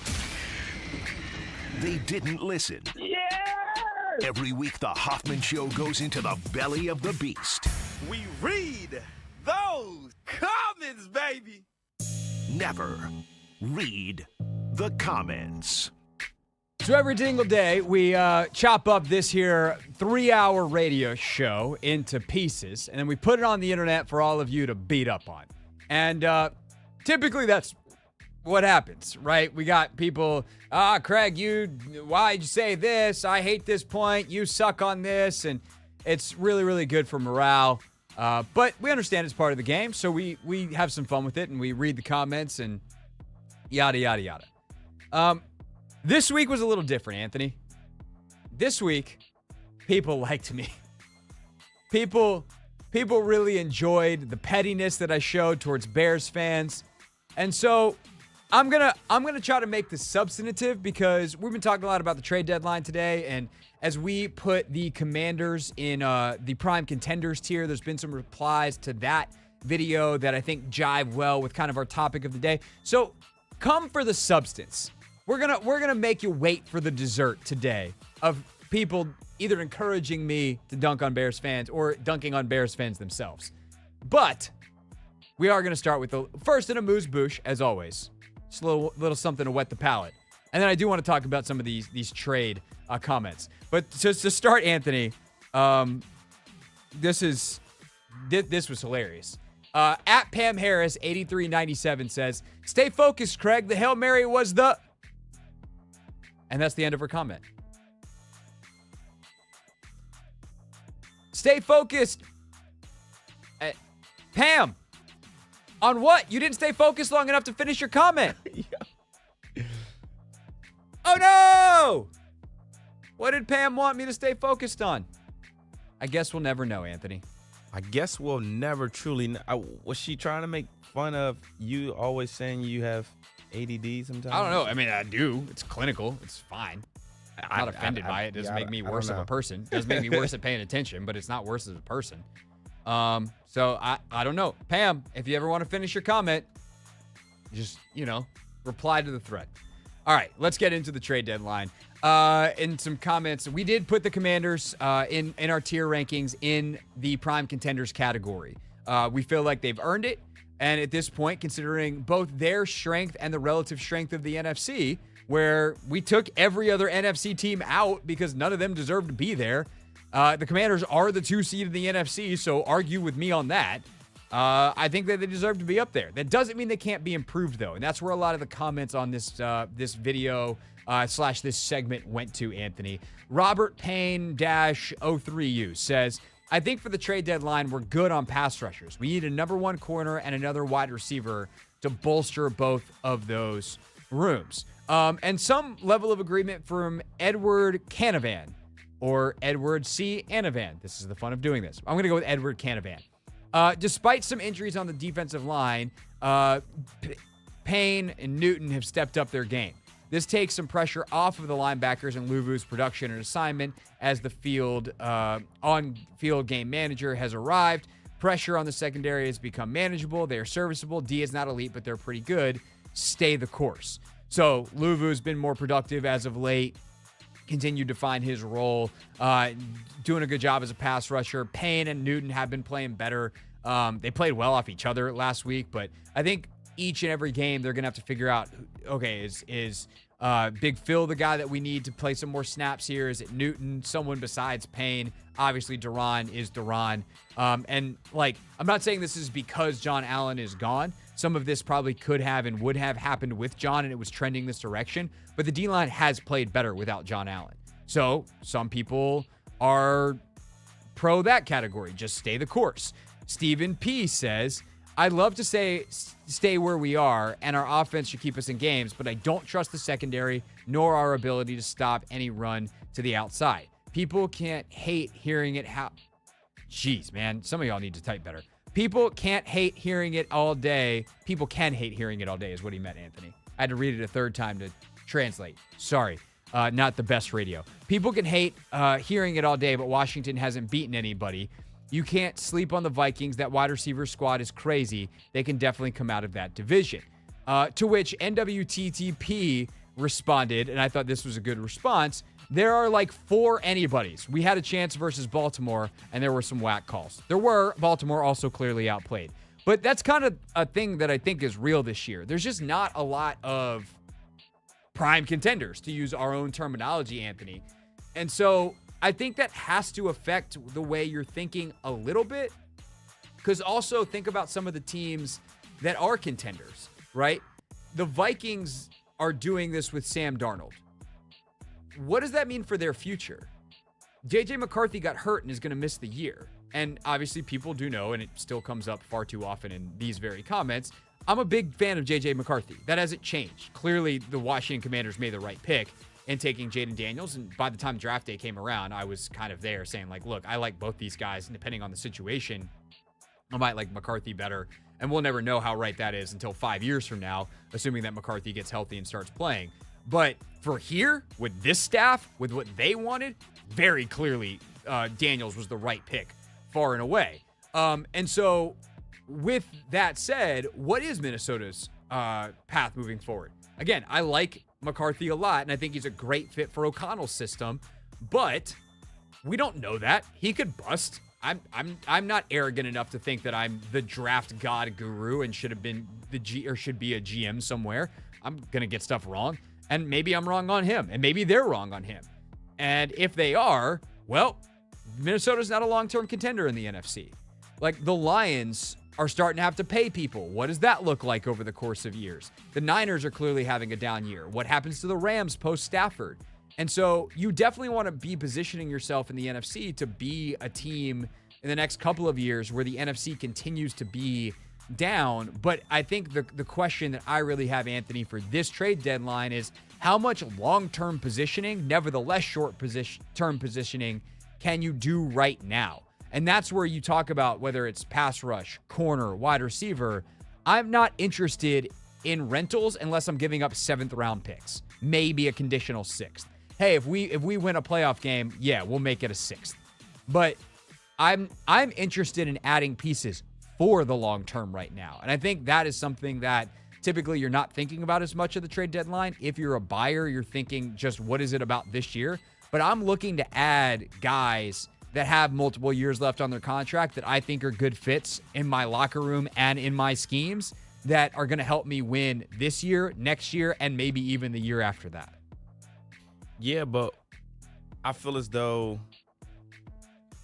one of the callers earlier, he said we need an Adam Peters guy. I don't think you can really know that unless you get that guy here and things along those lines. Like, I mean, you're not going to know for sure, Yeah. but at the same time, like, did you know for sure that Jayden Daniels and Mike Sainristil and Brandon Coleman, all those guys? Because guess what? Adam Peters scouted for the 49ers before he got here. Like, he's talked, any player that's playing in the NFL right now, Adam Peters has scouted. And maybe he didn't scout them as the general manager of the Washington Commanders, but he has a sense of who these guys are, and they have tape to watch how they play. Like, if you turn on Deontay Johnson's tape, you're going to see some routes that are not up to what the Commanders want in terms of urgency and all that kind of stuff. Clearly, when you watch Noah Brown's tape in Houston, one of the things that stood out was like, okay, he's not the best route runner ever. They had other guys they liked for whatever reason, but that dude played hard as hell. Yep. And so if they can go do it with Noah Brown on much more limited tape, I tend to think they can probably do it, and they have files on these guys and not just Adam, but Lance Newmark and all their scouts. Like, every single player that's playing on another team, this team also scouted. And they're not the same. Guys grow up and they maybe become a little more diva-ish, or they get some money and they don't care. Like, I'm not saying what they were as rookies is 100% gospel, but to pretend like, oh, how could we know if it's an Adam Peters guy because he plays for another team is an insult to how good Adam Peters is at his job. Yeah. I mean, I would just, curious, just because we are taking a chance when we do try to, lock these guys in for long-term deals, if that is what, our desire is going to be, if we're that aggressive at the deadline kind of thing. Yeah, I think you definitely need to feel really, really good about you need to feel good about the character. Yeah. But, look at their trade history in San Francisco. And this is what I thought was actually really interesting is, Christian McCaffrey was everything they wanted. Yep. Jimmy Garoppolo was everything they wanted in terms of the character side of it. They also did trade for Chase Young last year. And I think they maybe did that knowing that, Chase and Nick Bosa are boys going back to Ohio State. Maybe, the fact that coming into that room would get a better side of Chase out. Mm-hmm. Also, they knew he would be playing for a contract because they were like, we're not extending you. Like, you're coming up on the end of your deal. So maybe they thought they could get a better version of Chase Young, and because they were a Super Bowl team, then they were willing to take that on a very short-term risk. If Chase Young had been a cancer in their locker room after 2 weeks, they could have just cut him and been like, well, dang, that was a waste of a third-round pick, but it was worth the upside, theoretically, right? Yeah. That's not that kind of trade I'm not interested in. Nah. I'm not interested in bringing in chances. I'm interested in everything in football is to a level of chance, but I'm interested in the guy who Adam Peters would have drafted 4 years ago that now just signed his rookie extension or signed it last year, that no longer fits the timeline or the cap sheet of a team that would otherwise keep him. Or maybe they change coordinators and this guy doesn't fit the scheme and now he seems like he's overpaid, but he fits exactly what they know here and they do here, and that guy is going to come in. And the problem is, some of these guys are hurt, and that's the killer, right? Is if you look at the defensive end spot, okay, there's a couple of guys, and maybe it's Zadarius Smith, and he's more of a short-term rental, but maybe worth it, because also he's a vet who has been around, played on winning teams. He can make, to borrow a term from Will Dawkins and the Wizards, he can make cultural deposits, and whether you bring him back next year or not is something you can figure out, but he's a guy that's not going to hurt your room and is going to help you. And maybe a guy like Javonte Jean-Baptiste becomes a better player long-term for being around Zadarius Smith. That's a possibility, right? But a guy like T. Higgins, he plays really, really hard. And he's got a physicality and a intensity to him that I think fits here. I don't know T on a human level. Adam Peters obviously scouted him. And so did Lance and all these other guys. So I'm sure that Bobby Ingram, the receivers coach, scouted him however many years ago coming out of Clemson. But if they liked him and they know they got to pay him, I'm okay with paying him. Another guy that I would have loved here because he plays really hard and he knows Cliff, but he just got hurt this past weekend, broken collarbone, out for the year. Christian Kirk. Give me Christian Kirk. Mm-hmm. That dude plays really hard. He's very talented. He's dangerous with the ball in his hands. You have to game plan for him. But he's not available. Denzel Ward, cornerback, Cleveland. He just got a 6th concussion. I don't know that I want to trade for a guy 6th concussion because I don't know how much he's going to help me this year, and I don't know if he's going to want to play football long term. And he should seriously think about not playing football long term. And so I think that's kind of the problem right now is some of these discussions are really easy on the conceptual side. The more I dig into the actual names and the more names that come off the list, that's where this gets difficult. I don't know if you have any other names that you're you're interested in, Anthony, but Max Crosby, yeah, plays his face off, perfect commander, not available.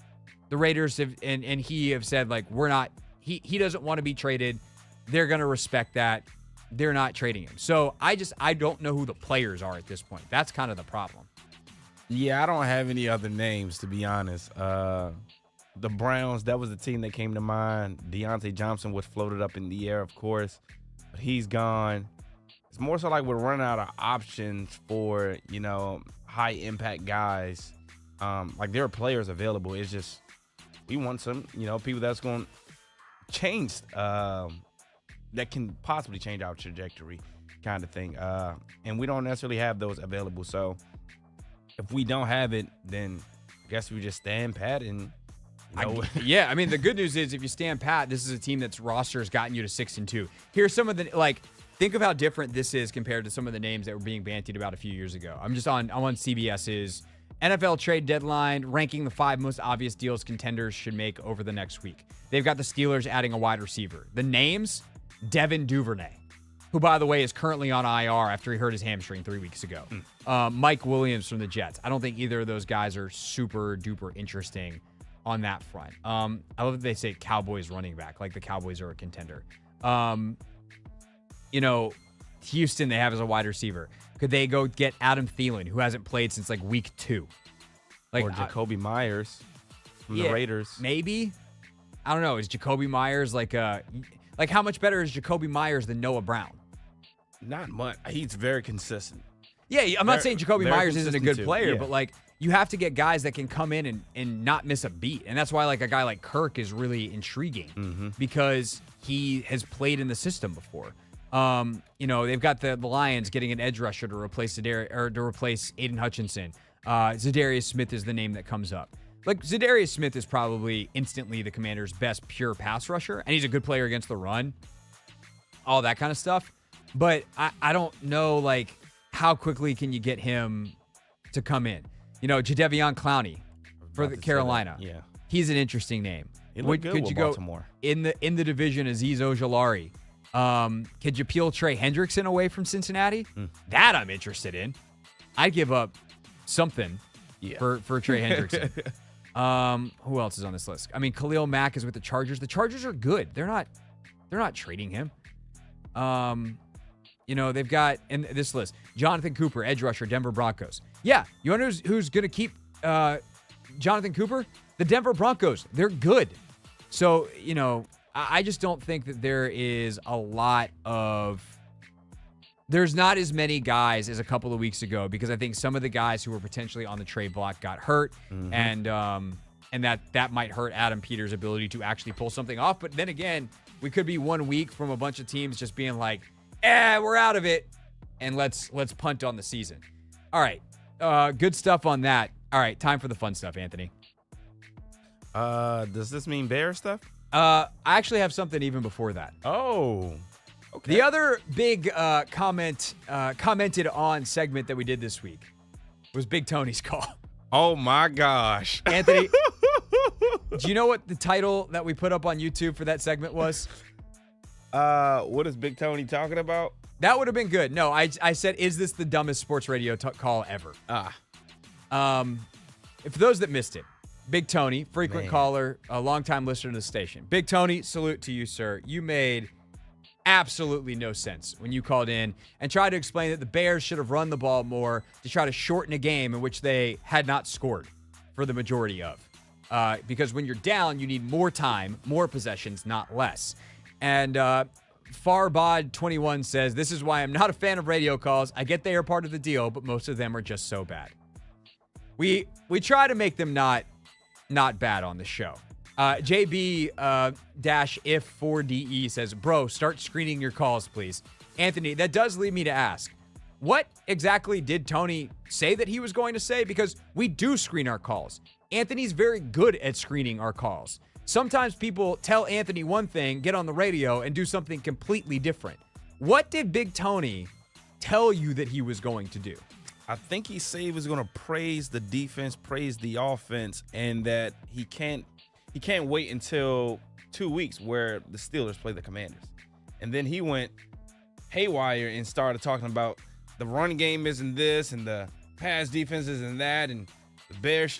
Yeah, I don't know. Some guys aren't coachable. I don't think Big Tony's one of those guys. And Doc Walker has warned me. He has warned me, but for some reason, he was able to sneak on.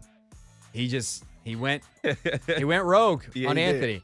Keenegg 2406. Is this dude Big Tony Druck? WTF is he talking about? Justin Check. Well, listen to hit. Nope, I got nothing. This is really, really dumb. Nothing but the blues. I was literally just typing, Tony is dumber than a box of rocks when you made the exact same comment. Last but not least, Mr. Swervon. Yo, my head hurts from this call. He really thought he was saying something. Then the statement, dude was thinking about mumbo sauce going to the go-go. What? That was the most open-ended statement. He needed to take a bath, go to sleep, and start his day over. Wow. That's good advice. Tony, these are the comments from the internet. I just read them. Yeah. Then there was the Bears fans. Bears fans messed around. They found out. They wanted to become part of the show. So on Monday, we actually did a special edition of Never Read the Comments where we let the Bears fans be a part of the show. And we had a couple Bears fans that still can't help themselves. Whisper Mason 8052. Commanders were in Bears fans chats doing the same. Calm the F down. To which I replied, ha ha ha ha ha. No. Matthew Focheesy 8740. Bears fan here. I don't know why Bears fans saying anything. We were not there yet. O-line is trash, so I'm here to apologize, but I'm still happy with Caleb. And I said, cheers to you, Matthew. You should be happy with Caleb. He's going to be really good. Your offense is terrible right now. You should hate your offensive coordinator. Spend your energy based off of that. Who added to Craig Hoffman for president? Okay, just kidding. Jayden Daniels for president. And then there was a lot of things. There was some stuff on like specific things. Jay for Junior says it's cakewalk, not catwalk, which was a line because one of the dumb Bears fans said catwalk instead of cakewalk. He just goes, nasty work. And a lot of laughing, crying emojis. And Dave says it was the funniest part of this video.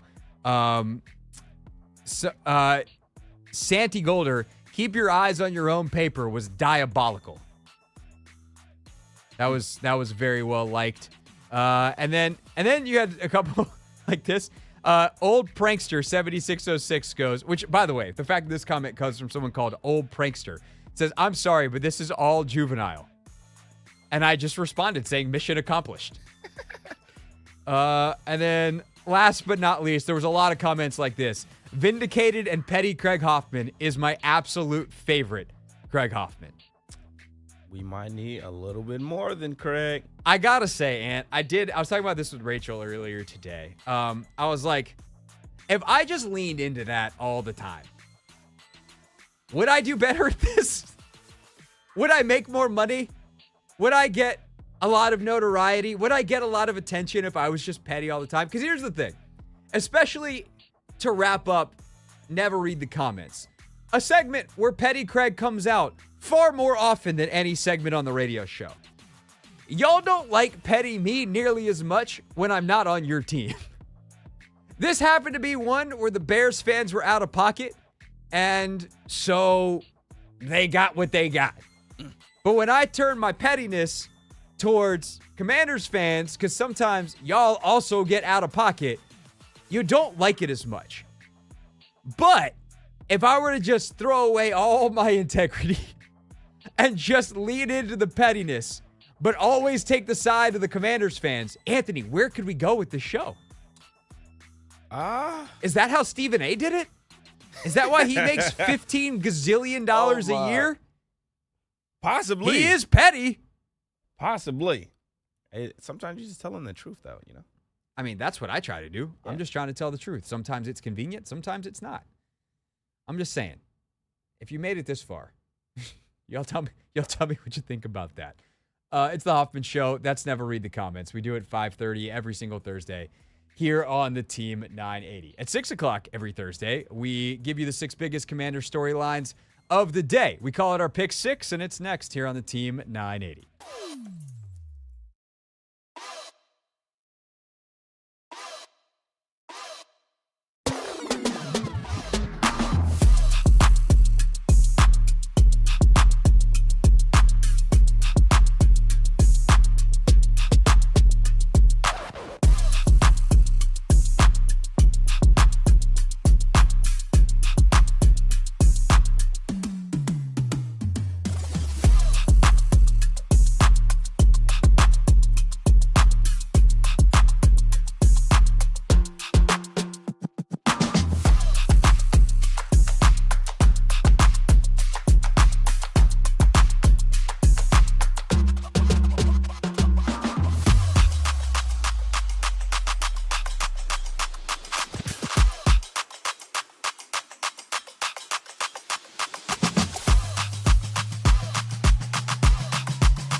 It's the final hour of the Hoffman Show here on the Team 980, always live as well on the free Odyssey app. We are streaming live on YouTube at the Team 980 as well. And it's been a great show. We had Mike Sainristil on off the top of the show. And if you're like, dang, I want to go hear that, don't do anything right now because we're going to play it for you. Coming up at 6:30. So Mikey Sainristil, he's not going to rejoin us, but we will let you hear our chat with him. It was a good one.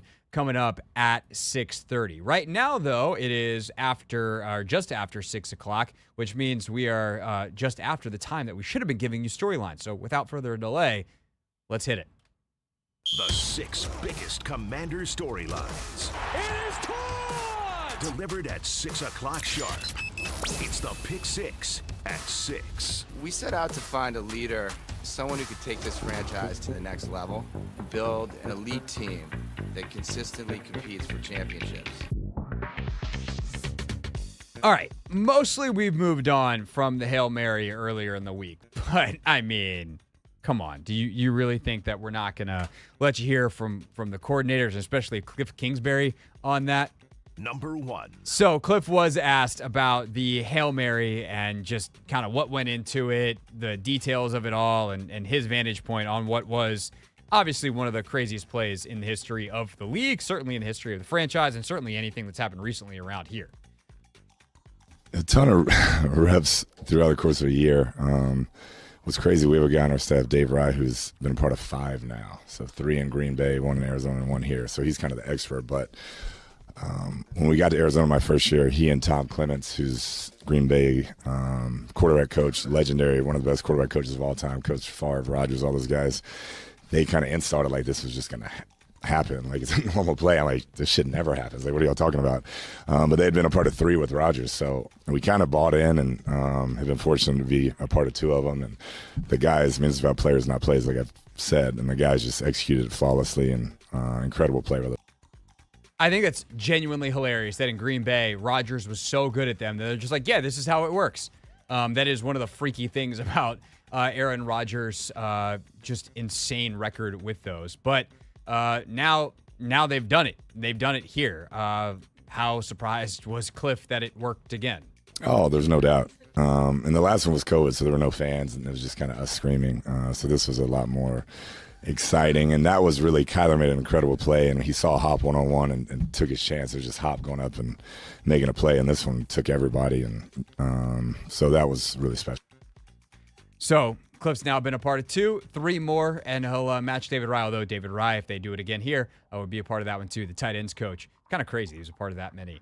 As for Joe Witt's side of things, what did he hear specifically from the crowd after pandemonium hit in Landover?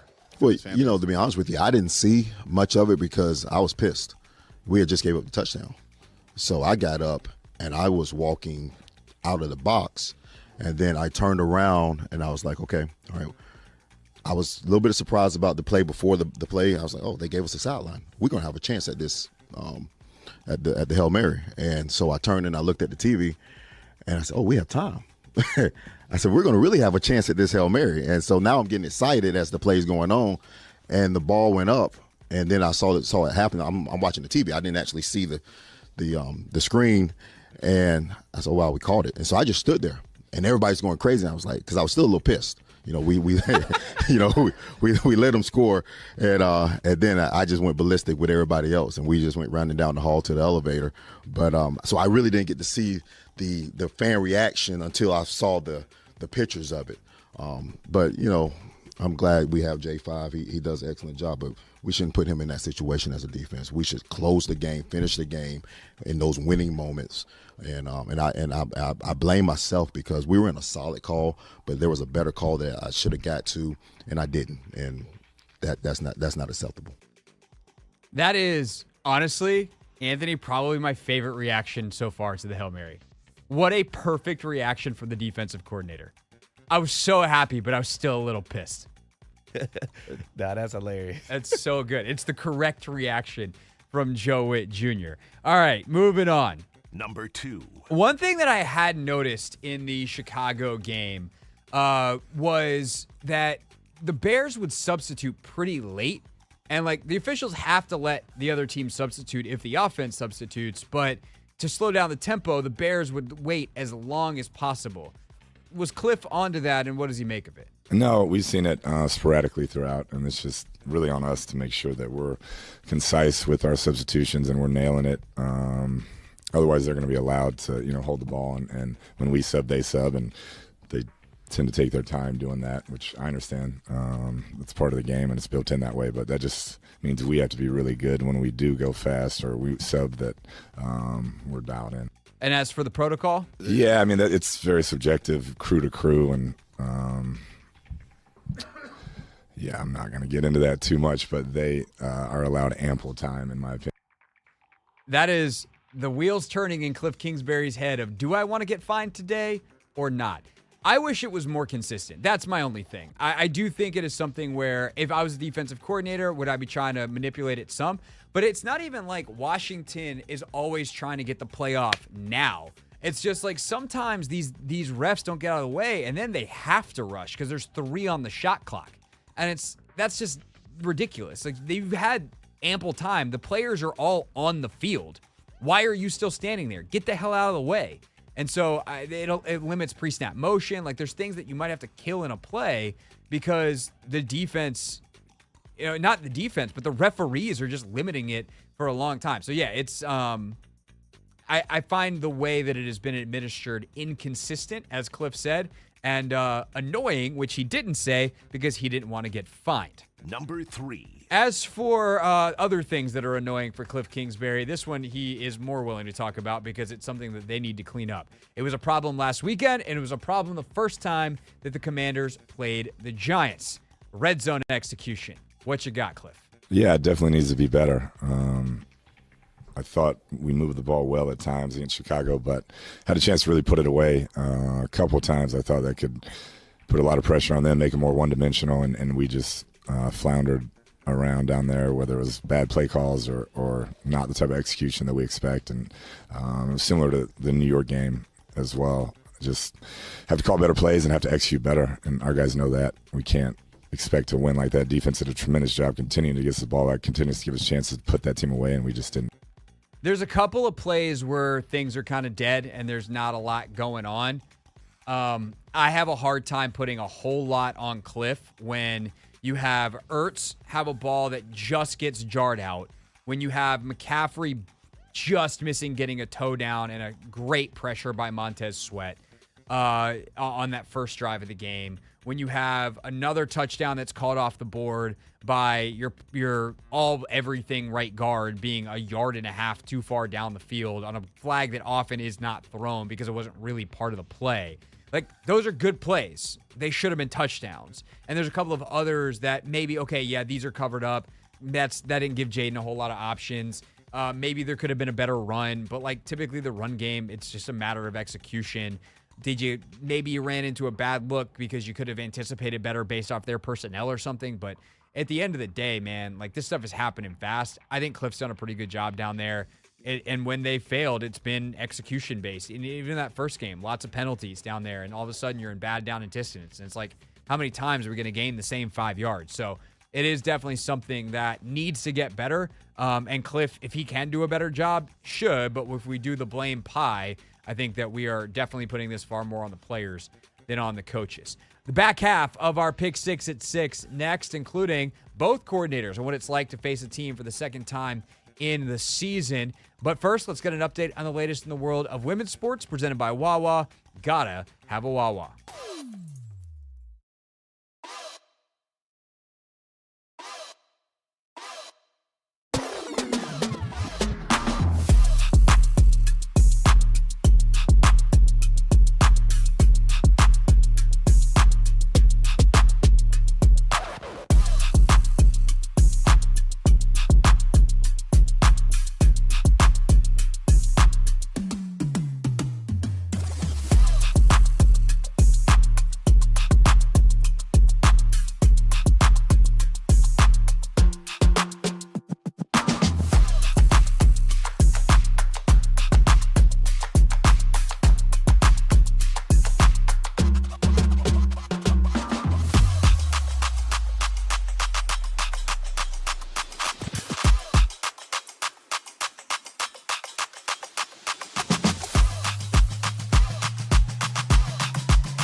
Commanders quarterback Mike Sainristil on the show earlier today. If you missed it, we're going to replay it for you coming up in 10 minutes here on the Hoffman Show.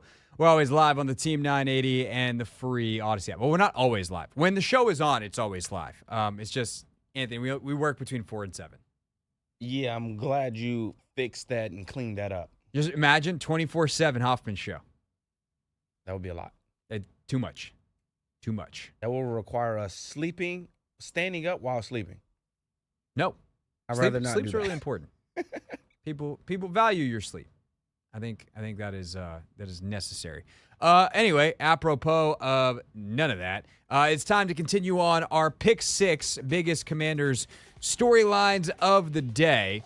Number 4. And the biggest Commander storyline of the week, if you will, is that obviously Jayden Daniels and company are going to face the New York Giants for a second time this season. That is something that Cliff Kingsbury and Joe Witt were both asked about today.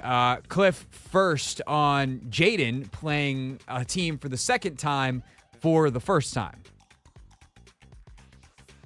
Really well at that point. You have a lot of intel, and you've seen each other on the field. And so to me, it's about not trying to do too much and just stay within yourself and execute at a high level, which he's done so far this year. But it's a disruptive group. Like I said, I think they've gotten better and better, and the games always haven't ended the way they wanted. They've been in every game, and the defense played at a high level.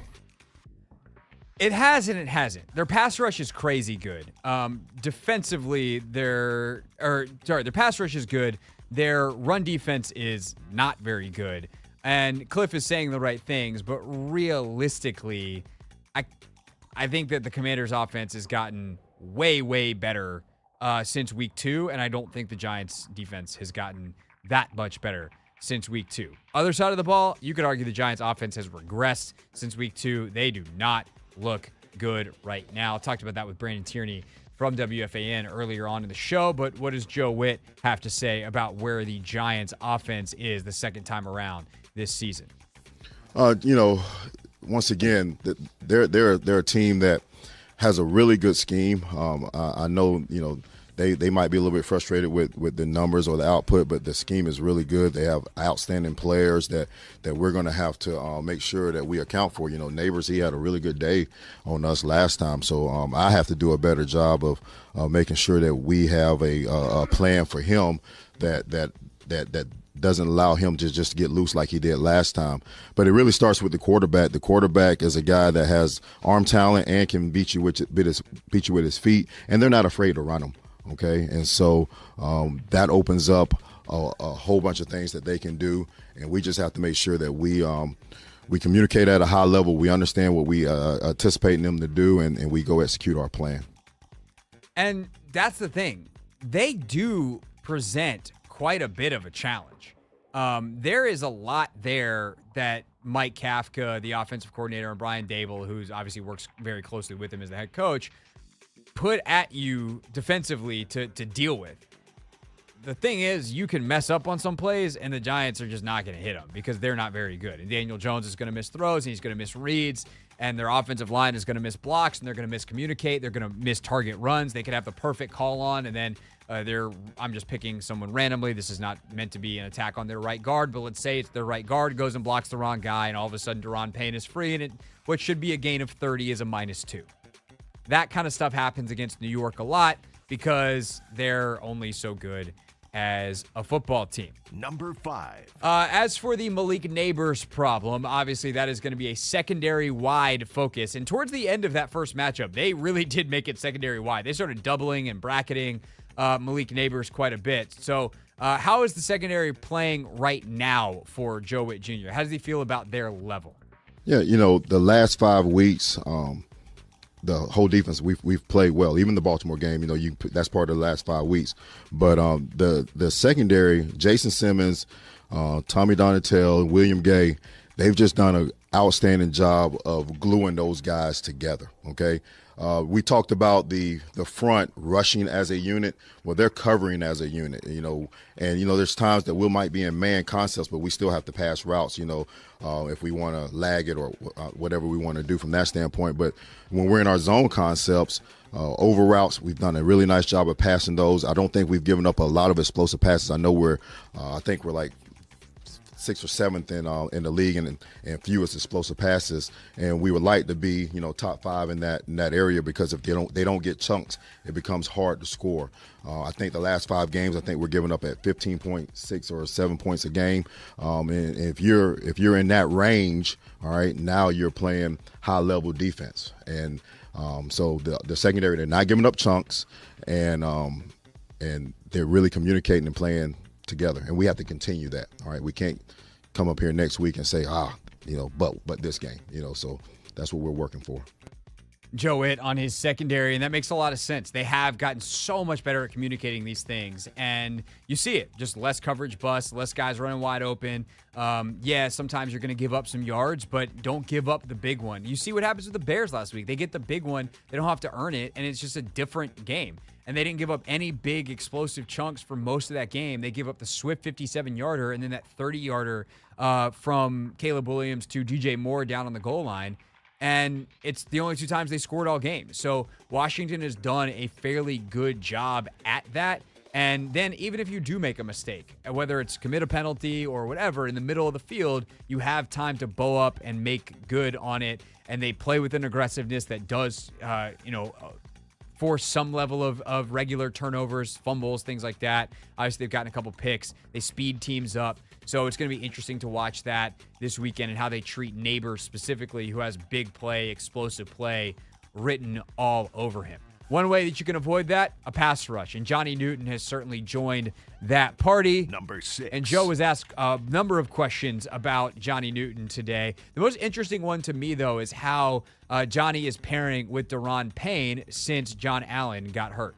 I don't think it's really giving you anything different. I think and you got to put Phil in there, because Phil's played well. He's done his job. Big man playing big. But I don't think it's anything different, because, J.A. and Payne and Johnny, they're all excellent players. And so we just have to make sure that, Phil and Sheldon and whoever's coming in there are just playing to the standard. I'm pleased with how J.A. was playing. I'm pleased with how those men are playing. It doesn't surprise me to hear Joe say that it's not that different. One, I don't think he wants to throw anyone under the bus. He's a very smart guy, and he's playing the politics game. But also, Johnny and John are similar enough players. They're a little bit undersized. They like to shoot gaps. They're really strong, but obviously the size sometimes is going to be a factor. But they're really quick. And so the types of things you ask them to do are, I think, on some level similar. And so the play off of Daron becomes very similar as well, versus a guy like Phil, who's like big man play big. I actually love that phrase. I'm going to start using it all the time, and we'll probably within a week forget that I stole it from Joe Witt. Joe, I'll do my best to remember. But he plays differently than John Allen. Johnny Newton, hey, if you see it, man, like, go make a play, shoot a gap. He's got a little more pass rush juice. So obviously, he's a rookie. He's super talented. There's going to be weeks where he looks awesome. There's going to be some weeks where it's like, let's maybe get Phil a couple of extra reps, because we just rather have the solid, steady play than the up and down nature of a younger guy. But obviously, last week was fantastic, and the interior of the Giants' offensive line has struggled, so it could be another opportunity this week. That's our Pick 6 at 6 here on the Hoffman Show. When we get back, Commanders cornerback Mike Sainristil. We talked to him right off the top today. So for those of you listening now that probably missed that, we don't want you to miss it. We're going to play that interview for you. Mikey next on the Team 980.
It's the Hoffman Show. We're on the Team 980, always live as well on the free Odyssey app. And off the top of the show today, we were joined by Commander's Corner Mike Sainristil. Wanted to let those of you that maybe were still at work at the time hear that conversation. So without further ado, Mikey Sainristil, everybody. Here on a Thursday on the Hoffman Show, Team 980, always live as well on the free Odyssey app, and of course streaming live on YouTube at the Team 980. It's our pleasure to welcome in right off the top of the show, Washington Commanders quarterback Mike Sainristil. Mikey, what's up, dude? Appreciate your time. How you doing on this Thursday? I'm doing great, man. I'm getting ready for the Giants. Just got out of practice, about to head into meetings in a little bit, but feeling great, man. Excited. Happy to be here. Appreciate you for having me. Absolutely. Are you a big Halloween guy, by the way? Not really. Today's my girl's birthday, so that's the biggest Okay. it'll get. That clearly takes precedence. Gonna celebrate that. Yeah, no, sure. I hear you on that. I'm not a big Halloween guy either. My producer is dressed like Nelly right now. He's got the Band-Aid on and the whole deal over there. So this is his day. But we'll let him have that. You have that with your girl, and then we're just going to talk football for the next 10 minutes. I don't want to ask you too much about the Hail Mary play, just because guys have mostly moved on. But there was a moment from you being mic'd up with it that I wanted to kind of ask you about in a larger picture sense, which, for fans that haven't seen it, you were mic'd up, and there's this moment where one of your coaches comes over and says, like, hey, we gotta give this thing the energy it needs to the end. And you're like, yeah, and you get up off the bench and you're right there on the sidelines, and of course we all see what unfolds. For you, and you think about the energy of a locker room, how is that something that you feel like you have control over, and how important do you think it is to the success that you guys have had this year? Just understanding that, everybody's involved. Everyone has a role. So really just, knowing that, whatever your role is, it's important to the success of the team, no matter how big, no matter how small. It's always all hands on deck. And I think that's one thing this team truly embodies, is that, we're one unit. We move together, and we just have full belief in each other. And, in a play like that at the end of the game, no matter what the circumstances, there's never a point in time where you lose belief. You know what I'm saying? We had the belief that, we were going to win that game, and, Jayden did what he did and executed a Hail Mary, and Noah was there to, be where he needed to be to make that catch. So just, having that belief in each other. Mike Sainristil with us here on the Hoffman Show. And I know this is a tough question for you because this is your first year, and I get the sense this is how things might have been for you at Michigan. But I covered the league for a long time and have covered the league for a long time. And the interaction between offensive and defensive players is not something that is normal. I actually heard Devontae Adams say when he joined the Jets, that was something that he was like, hey, if we score a touchdown or if you guys make a big play, the other side of the ball needs to go celebrate that. Have you been around a team quite like this, and maybe talking to guys like Bobby, you have been around the league a lot longer? Do you find the togetherness that this unit has across the offense and defense and the 53, 70, including practice squad guys, do you have any sense of how unique that is? Yeah, it's a true brotherhood. It's not a team where the offense is with the offensive guys, defense is with defensive guys, and then you have your special teams guys with special teams guys. Everyone has a bond with each other. Everyone is friends. Everyone is cool. It's all genuine. It's organic. And as a rookie, this is a great environment to be a part of with veterans who've been in this, been in this league for, 6+ years. Being able to be a part of what they have already set out here, the standards that they put here in the off season. And then embracing us as rookies, it's a true team. It's a true brotherhood. And, I wouldn't want to play for anybody else. Mike Sainristil. These guys have been treating us here. Mike Sainristil with us here on the Hoffman Show. Of course, Commanders rookie cornerback. Mikey, what is something that has surprised you that you're like, oh, this is a little bit easier than I thought it might be at the NFL level? And then what's something on the other side where you're like, wow, this is way maybe more difficult or took a lot more work than I anticipated in the transition from the college to the pro game? If you want the full honesty, I think transitioning wasn't very difficult because of how well Coach Harbaugh, I don't know why I just said his name like that, Coach Harbaugh prepared us at Michigan. He ran the program like a pro, like a pro program. and he, set us up for success at this level. And so for that, I'll always be appreciative of. I think what's easier for me is from a time standpoint, knowing that everything I do now is straight football. I don't have to worry about class. I don't have to worry about homework, tests, midterms, finals. I'm able to just focus solely on football. And then I think, the tougher part, I guess, is just, as a rookie, just getting adjusted to the speed of the game. You're playing against professionals, guys who have millions and tons of reps at the things they do. You know what I mean? So just that was the biggest thing for me when I came in is just, getting adjusted to the speed of the game. Something that I think is, I don't know, I just had this thought, and so I'm going to run it by you is specific to your position. But you obviously played a lot of nickel in college. That was originally what the thought was here. You've moved outside. But I would imagine playing corner either inside or outside, the difference in the hashes has to matter, just the amount of space. And, if you're playing the nickel in college, sometimes you're on that field side and there is, just tons of space because the hashes are so wide. And then sometimes if you're on the boundary side and they line up tight on that side, there's not a lot of space to deal with. Does any of that translate in terms of the ability to play both in the league because you have played in both tight and wide spaces?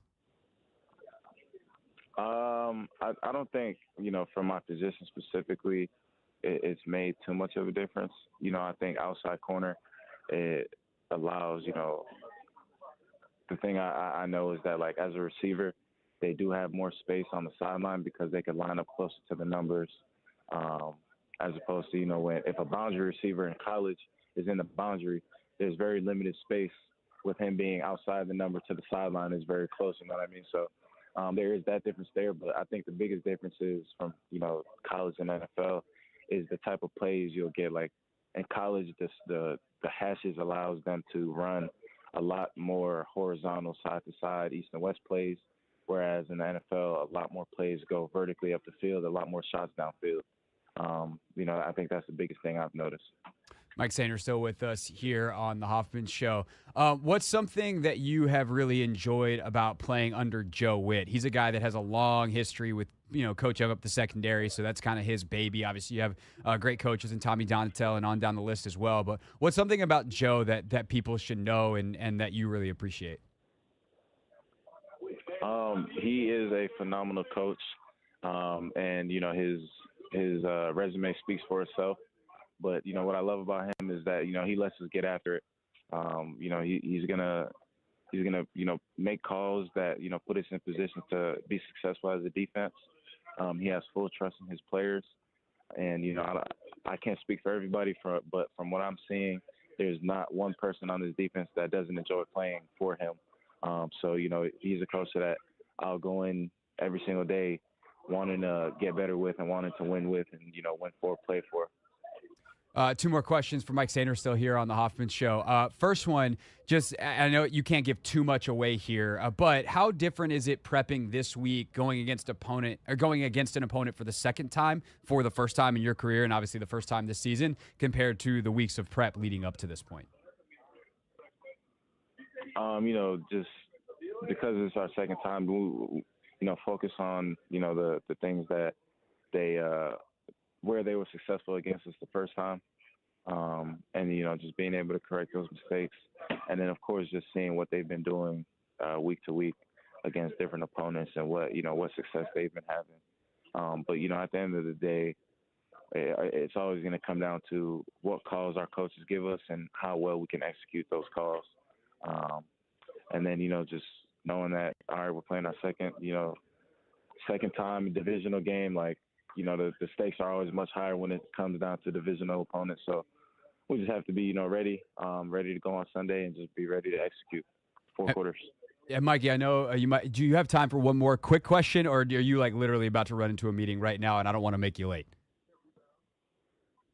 I have time for one more quick one. Okay. You mentioned Coach Harbaugh earlier. This is a total fun one, non-specific to things now question. You mentioned Coach Harbaugh. We have heard all kinds of crazy stories about him over the years, including this year, him going in ice baths and full khakis and garb and the whole thing. What's your funniest, favorite go-to Jim Harbaugh story? My funniest Honestly, I think it would have been this past winter after the Natty. Him keeping his promise to get in the 15-0 tattoo after the national championship. That's a pretty good one. Yeah, coaches getting tattoos, especially him. He doesn't seem like a big tattoo guy, personally. But Nah, not at all. He definitely. I'm surprised he stuck with it, and he let Trevor Keegan take the tattoo gun and shade out one of the numbers, but it was cool to see. It was funny. We were in there just all laughing at the moment. It was real funny. how do you handle the tattoo gun? He handled it pretty well.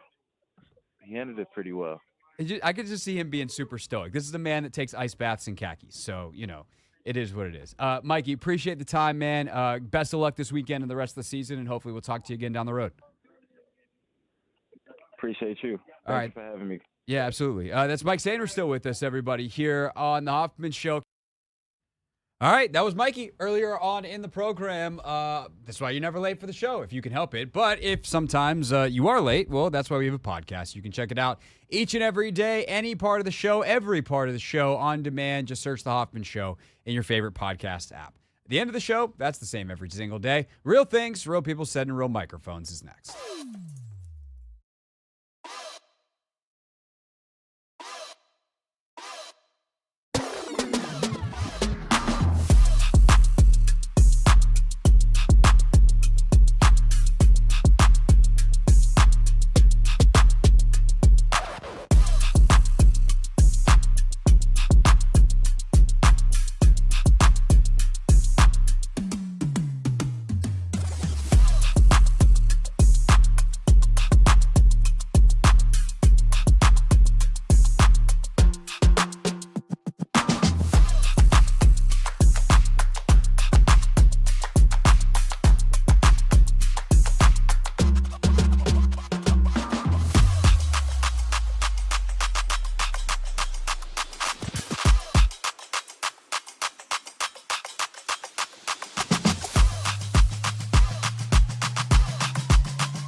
Happy Halloween, everybody.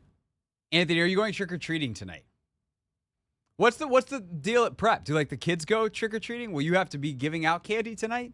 So we had an assembly earlier today where a lot of the kids dressed up. I didn't get to stay for it because I had other places to be, but I did dress up in character. But yeah, there's a ton of candy already at prep. And we have dorm parents that actually live on campus with us, so they decorated their doors. They have candy out. If you ask me, have I done any of that? No, because if I did, I know for a fact all of my candy would be gone. So no. Because you would eat it, or because the kids would have? Yeah, they would. But that's the point. You're supposed to give it to the kids. Yeah, but I at least want to monitor it so they can knock on my door. I can give them the candy. Oh yeah, you just can't leave it out. No, no. The kids can't be trusted. Kids can't be trusted. No. Not at all. Not at all. Parents, yes. Kids, no. But not all parents, because some parents are still kind of kids.